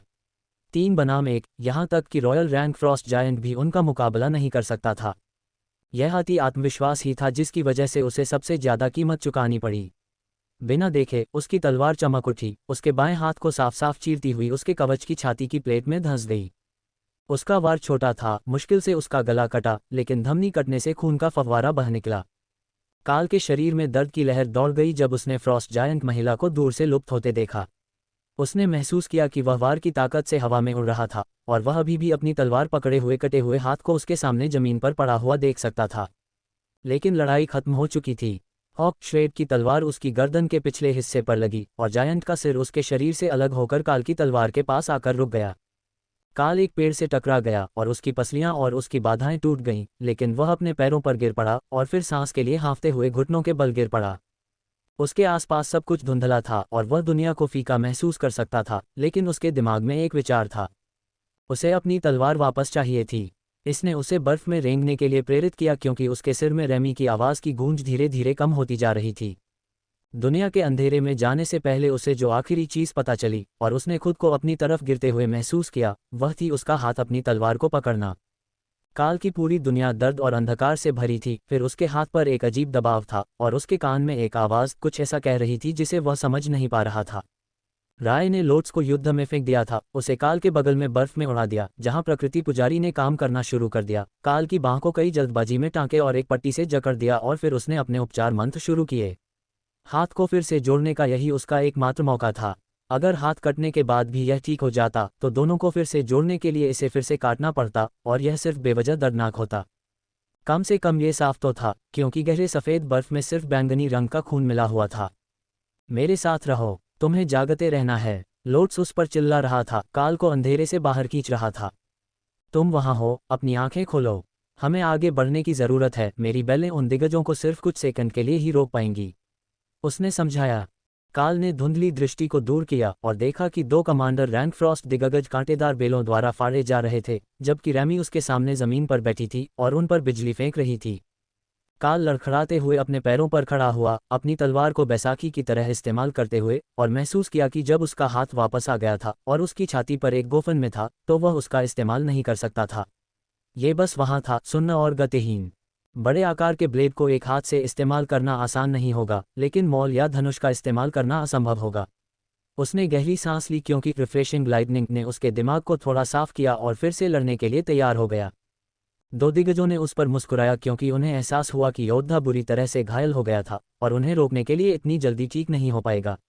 लेकिन काल को लड़ने के लिए अपना ब्लेड उठाने की ज़रूरत नहीं थी। फ्लेमिंग बॉडी में लिपटे रैंक के आग ने दो कमांडर रैंक के दिग्गजों की ओर दौड़ लगाई, जिन्होंने हंसते हुए आसानी से हमलों को रोक दिया, फिर आगे की ओर गिर गए मृत क्योंकि हॉक के पीछे से हमलों ने उनकी गर्दन तोड़ दी। क्लासिक्स हमेशा सबसे अच्छे होते हैं। हॉक ने डींग मारी क्योंकि ज्वाला ने रैंक के हमलों को अपना काम कर दिया। एक कर्कश आवाज़ हुई और टेसा मुख्य लड़ाई की ओर वापस भाग गई। काल को रैमी को उठाने और उसके पीछे ठोकर खाने के लिए छोड़ दिया। लड़ाई अभी खत्म नहीं हुई थी, लेकिन दिग्गजों की संख्या पहले से बहुत कम थी। काल ने तलवार से स्थानांतरित शक्ति को अपने शरीर में डूबते हुए महसूस किया, जिससे उसकी स्थिर उंगलियों में झुंझुनी हुई और उसके दिमाग में स्पष्टता की लहर दौड़ गई। काल ने पीछे से हमला किया, हॉक के साथ दिग्गजों पर घात लगाकर हमला किया और थोर के पास जाने का रास्ता बनाया, जो 3 पैरों पर खड़ा था, जबकि एक लटक रहा था, जिसे फ्रॉस्ट जायंट क्लब ने तोड़ दिया था। राय अभी भी वैगन की रक्षा कर रहा था और जादू की मिसाइलें अभी भी लगातार चल रही थीं। सभी 4 गोलेम बचाव में थे। हैरी वैगन के नीचे था, चोटों का इलाज कर रहा था, जबकि टाई उसके सामने घुटनों के बल बैठा था। राय के नीचे सापेक्ष सुरक्षा से फ्रॉस्ट जायंट्स पर अपना धनुष चला रहा था। पीछे से अचानक हमले ने हमलावरों को विचलित कर दिया और 2 स्पाइडर गोलेम में जल्दी जल्दी गिर गए, फिर काल और हॉक से 2 और उसके बाद राय से 1 और। आखिरी कुछ लोगों ने भागने की कोशिश की, लेकिन हॉक और स्पाइडर गोलेम उन पर हावी हो गए और 100 मीटर की दूरी तय करने से पहले ही वे सभी नीचे गिर गए। लोट्स वैगन में गायब हो गया, जिस पर उसका उपचार मंत्र केंद्रित था, जिसने पूरे समूह को कवर किया। टेसा ने टाई और हैरी की जांच करने के लिए वैगन के नीचे छलांग लगाई और काल ने जल्दी से सिर गिन लिया। बॉब अभी भी ओफेलिया के बगल में खड़ा था, जो एक फ्रॉस्ट जायंट लाश के खिलाफ झुकी हुई थी और उसके सभी अंग बरकरार थे। टेसा वैगन में थी और लोट्स भी। थोर का पैर स्पष्ट रूप से ठीक हो रहा था, दाना के गोलेम अभी भी सक्रिय थे और राय ठीक दिख रही थी। लेकिन 2 ऐसे थे जिन्हें वह नहीं देख सकता था, डग और टोरी। अध्याय 310 मैट डैश। काल अपनी लड़ाई के दृश्य पर वापस लौट आया और रॉयल रैंक फ्रॉस्ट जायंट का सिर पकड़ लिया। उसने जनरल से कहा था कि वह आखिरकार सिर को अपनी दीवार पर लगाएगा। काल के भ्रमित दिमाग में कहीं न कहीं उसे पता था कि इसका कोई मतलब नहीं है और उसकी सोच में कुछ गड़बड़ है, लेकिन उसने सिर को वापस वैगन तक खींच लिया, इससे पहले कि टेसा उसे बर्फ में बैठाती और उसकी आंखों में टॉर्च चमकाती। क्या तुम मुझे सुन सकते हो? मैं कितनी उंगलियां ऊपर उठा रहा हूं? उसने पूछा। सब कुछ थोड़ा धुंधला था और उसे ध्यान केंद्रित करने में कुछ सेकंड लगे, क्योंकि उसकी छवि उसके सामने झूलती रही, लेकिन काल ने जीत के लिए आत्मविश्वास से 2 उंगलियां ऊपर उठाईं। निश्चित रूप से एक कंफ्यूशन, साथ ही जो भी अन्य आंतरिक चोटें ठीक नहीं हुई हैं। लोड्स, स्लिंग में क्या हुआ है? टेसा ने बहुत जोर से पूछा, क्योंकि इससे उसके सिर में बहुत दर्द हो रहा था। ये कटा हुआ था, मैंने इसे जगह पर पिन किया और इस पर एक स्थानीय उपचार मंत्र लगाया, लेकिन ये कम से कम 1 दिन के लिए तैयार नहीं होगा। लोड्स ने उत्तर दिया। क्या आप अपनी उंगलियां हिला सकते हैं? टेसा ने पूछा और काल ने अपने हाथ पर ध्यान केंद्रित करने की पूरी कोशिश की। फिर उसे एहसास हुआ कि उसे ऐसा करने की ज़रूरत नहीं है, उसे बस अपनी उंगलियां लक्ष्यहीन रूप से हिलानी हैं। ठीक है, वे सभी हिल रहे हैं। ठीक है, आपको अंक को रखना चाहिए, टेसा ने उसे सूचित किया। डग और टोरी? काल ने पूछा। डग छाती पर ब्लेड से ठीक हो रहा है, लेकिन वह ठीक हो जाएगा, उसने उत्तर दिया, फिर काल के अच्छे कंधे पर थपथपाया। ठीक है, उठने का समय हो गया है। क्या आप जानवरों को आराम करने और ठीक होने के लिए उनके स्थान पर वापस भेज सकते हैं, या उन्हें पहले और अधिक उपचार की आवश्यकता है? टेसा ने चुपचाप पूछा। थोर सोने के लिए अपने तालाब में लौट आया, उसके बाद रे और हॉक भी, हालांकि रे ने अपने गोलेम को बाहर छोड़ दिया था। रैमी काल के गोफन में रही, समय समय पर उसके हाथ पर हीलिंग स्प्लैश डालती रही, इस उम्मीद में कि इससे उसे ठीक होने में मदद मिलेगी। लड़ाई के दौरान उसे चोट नहीं लगी थी और टेसा द्वारा काल के लबादे को उसके सामने के अधिकांश हिस्से को ढकने के बाद गोफन के अंदर का हिस्सा बहुत ठंडा नहीं था। जबकि दूसरे लोग काम कर रहे थे, काल कुछ मिनट तक बैठा रहा और फिर उसकी बाईं ओर की हरकत ने उसकी नज़र को आकर्षित किया। फ्रॉस्ट जायंट की हरकत ने उसे एक झटके में अपने पैरों पर खड़ा कर दिया, हमला करने के लिए तैयार, लेकिन ये केवल बॉब और ओफेलिया थे जिन्होंने रॉयल रैंक जायंट के सिर को बैग में लपेटकर वैगन के पीछे लटका दिया। बॉब ने चुपचाप टीम को संबोधित किया, ठीक है, हमने सब कुछ साफ कर दिया है और शव हमारे साथ वापस जाने के लिए वैगन में हैं। चलो सभी को अंदर ले चलते हैं और गोलेम हमें वापस ले जाएंगे। रे, क्या तुम बाहर आकर एक नया हॉर्नेस बना सकती हो? रुको, क्या वह बाहर न होने पर भी हमें सुन सकती है? राय बाहर आए और उसने दाना के गोलेम को जल्दी से वैगन में बांध दिया, जो अब शवों से आधा भरा हुआ था, और मानवरूपी गोलेम के लिए एक हॉर्नेस बनाया। फिर वह अपने स्थान पर लौट आई, जहां उसकी सहनशक्ति अधिक तेजी से ठीक हो जाएगी, और सोने के लिए मुड़ी, जबकि हॉक बाहरी दुनिया पर नजर रखता रहा। कुछ मिनट बाद सभी लोग बैठ गए और काल ने खुद को कोने में पाया, दाना उसके बगल में झुका हुआ था, अस्वाभाविक रूप से शांत, जबकि टेसा ने गोलेम को गाड़ी को आगे बढ़ाने का निर्देश दिया। काल ने अपने एक अच्छे हाथ को जादूगर के चारों ओर लपेटा और वैगन के पार देखा, जहां उच्च पुजारी जॉर्ज ने उसे एक कमजोर मुस्कान दी। किसी तरह वह आदमी अभी भी जीवित था, घात के दौरान कुचले जाने से बच गया था, लेकिन उसने घुटने के ऊपर दोनों पैर खो दिए थे और उसका अपना जादू केवल रक्त प्रवाह को रोकने और उसे लगी चोटों के साथ जीवित रखने के लिए पर्याप्त था। किसी तरह वह आदमी अभी भी जीवित था, घात के दौरान कुचले जाने से बच गया था, लेकिन उसने घुटने के ऊपर दोनों पैर खो दिए थे और उसका अपना जादू केवल रक्त प्रवाह को रोकने और उसे लगी चोटों के साथ जीवित रखने के लिए पर्याप्त था। डॉग बेहतर कर रहा था। उसका स्टाफ वैगन के फर्श पर छर्रे में बिखर गया था और वह अपनी छाती के चारों ओर पट्टियों से बंधा हुआ था। उसने खुद को गर्मी के लिए एक फर क्लोक में लपेट लिया था, जबकि वह किसी तरह का हर्बल मिश्रण मिला रहा था, लेकिन काल की गिनती में अभी भी टोरी नहीं मिली। अनिच्छा से काल वैगन के पीछे देखने के लिए मुड़ा और शवों के ढेर के नीचे जादूगरों के वस्त्र और सफ़ेद फर क्लोक को देखा। उन्होंने रॉयल रैंक फ्रॉस्ट जायंट को हरा दिया था, लेकिन काल इसे जीत नहीं कह सकता था, खासकर तब जब वे सभी घर वापस नहीं आ रहे थे। किसी कारण से टेसा बर्फ पर पूरी गति से वैगन को धकेल रही थी, लाइन के सबसे करीबी हिस्से की ओर बढ़ रही थी, जबकि लोड्स वैगन पर अपना उपचार मंत्र जारी रखे हुए थी। अगले कुछ घंटों तक काल की चेतना जाती रही और फिर वह बेहोश हो गया। जब गाड़ी बर्फीले मैदानों में तेजी से आगे बढ़ रही थी तो बड़े धक्कों के कारण वह कुछ देर के लिए होश में आ गया। लड़ाई के कुछ समय बाद ही सूरज ढल गया था, लेकिन फिर भी पादरी ने गाड़ी की गति धीमी नहीं की, गोलेम को पूरी गति से दौड़ाते हुए उनके उछलने कूदने पर ध्यान दिए बिना।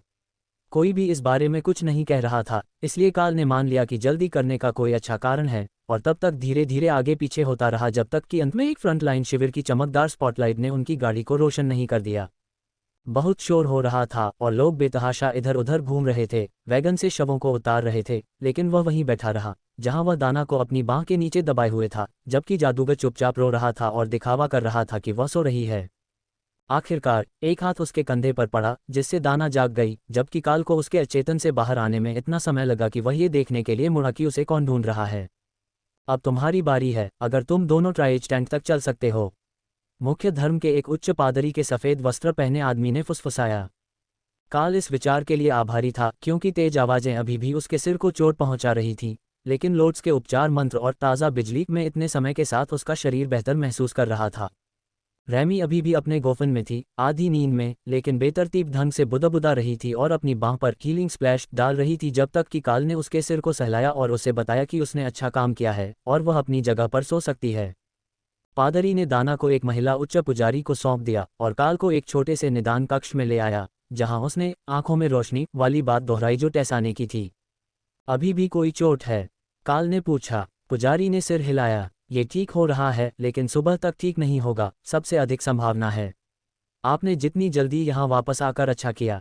काल ने उसे एक दुखी मुस्कान दी। हम इसे पर्याप्त तेजी से नहीं कर पाए। उच्च पुजारी ने उसके कंधे पर एक कोमल हाथ रखा। नहीं, तुमने किया। सुबह तक हाई प्रीस्ट जॉर्ज और डग दोनों ठीक हो जाएंगे, हालांकि जॉर्ज के पैर महीनों के उपचार मंत्र या रॉयल रैंक हीले के बिना खो गए हैं।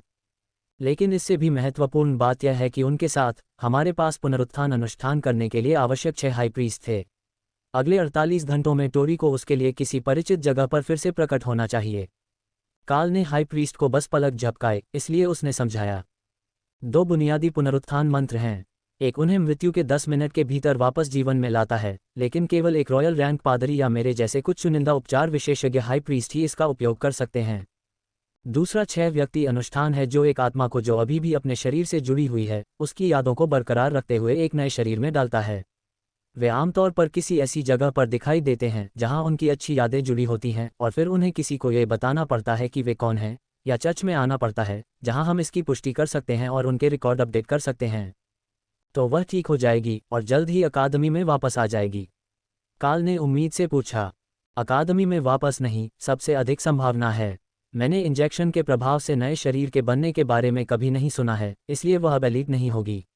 लेकिन वह अभी भी एक छात्रा है, इसलिए संभावना है कि वे एक अपवाद बना देंगे, और अगर उसका नया शरीर संगत है तो वह फिर से शुरू कर पाएगी, बस दूसरों की तुलना में थोड़ी बड़ी होगी। ऐसा नहीं है कि अगर वे इसे बाद में देते हैं तो इंजेक्शन काम नहीं करता है। ठीक है, वह मरने से बेहतर था, उसने सोचा। पादरी ने काल को चेकअप देना समाप्त कर दिया, जिसमें पाया गया कि उसके सिर के अलावा सब कुछ ठीक लग रहा था और वह अच्छी तरह से ठीक हो रहा था, लेकिन अपने शरीर को ठीक करने के दौरान उसने जो ऊर्जा खर्च की थी उसे पुनः प्राप्त करने के लिए उसे बहुत कुछ खाने की आवश्यकता होगी। ये कुछ ऐसा था जो वह कर सकता था। दाना एक हल्की उम्मीद भरी मुस्कान के साथ तंबू के बाहर इंतजार कर रही थी, जो कह रही थी कि उसे टोरी के बारे में भी यही खबर मिली है, इसलिए वह उसे एक बड़े दीवार वाले तंबू की ओर ले गया जहां वह बॉब को किसी के साथ बहस करते हुए सुन सकता था। यह संभवतः मेस हॉल था, और यदि यह नहीं था तो भी यह सही जगह थी क्योंकि वहां उनकी टीम थी।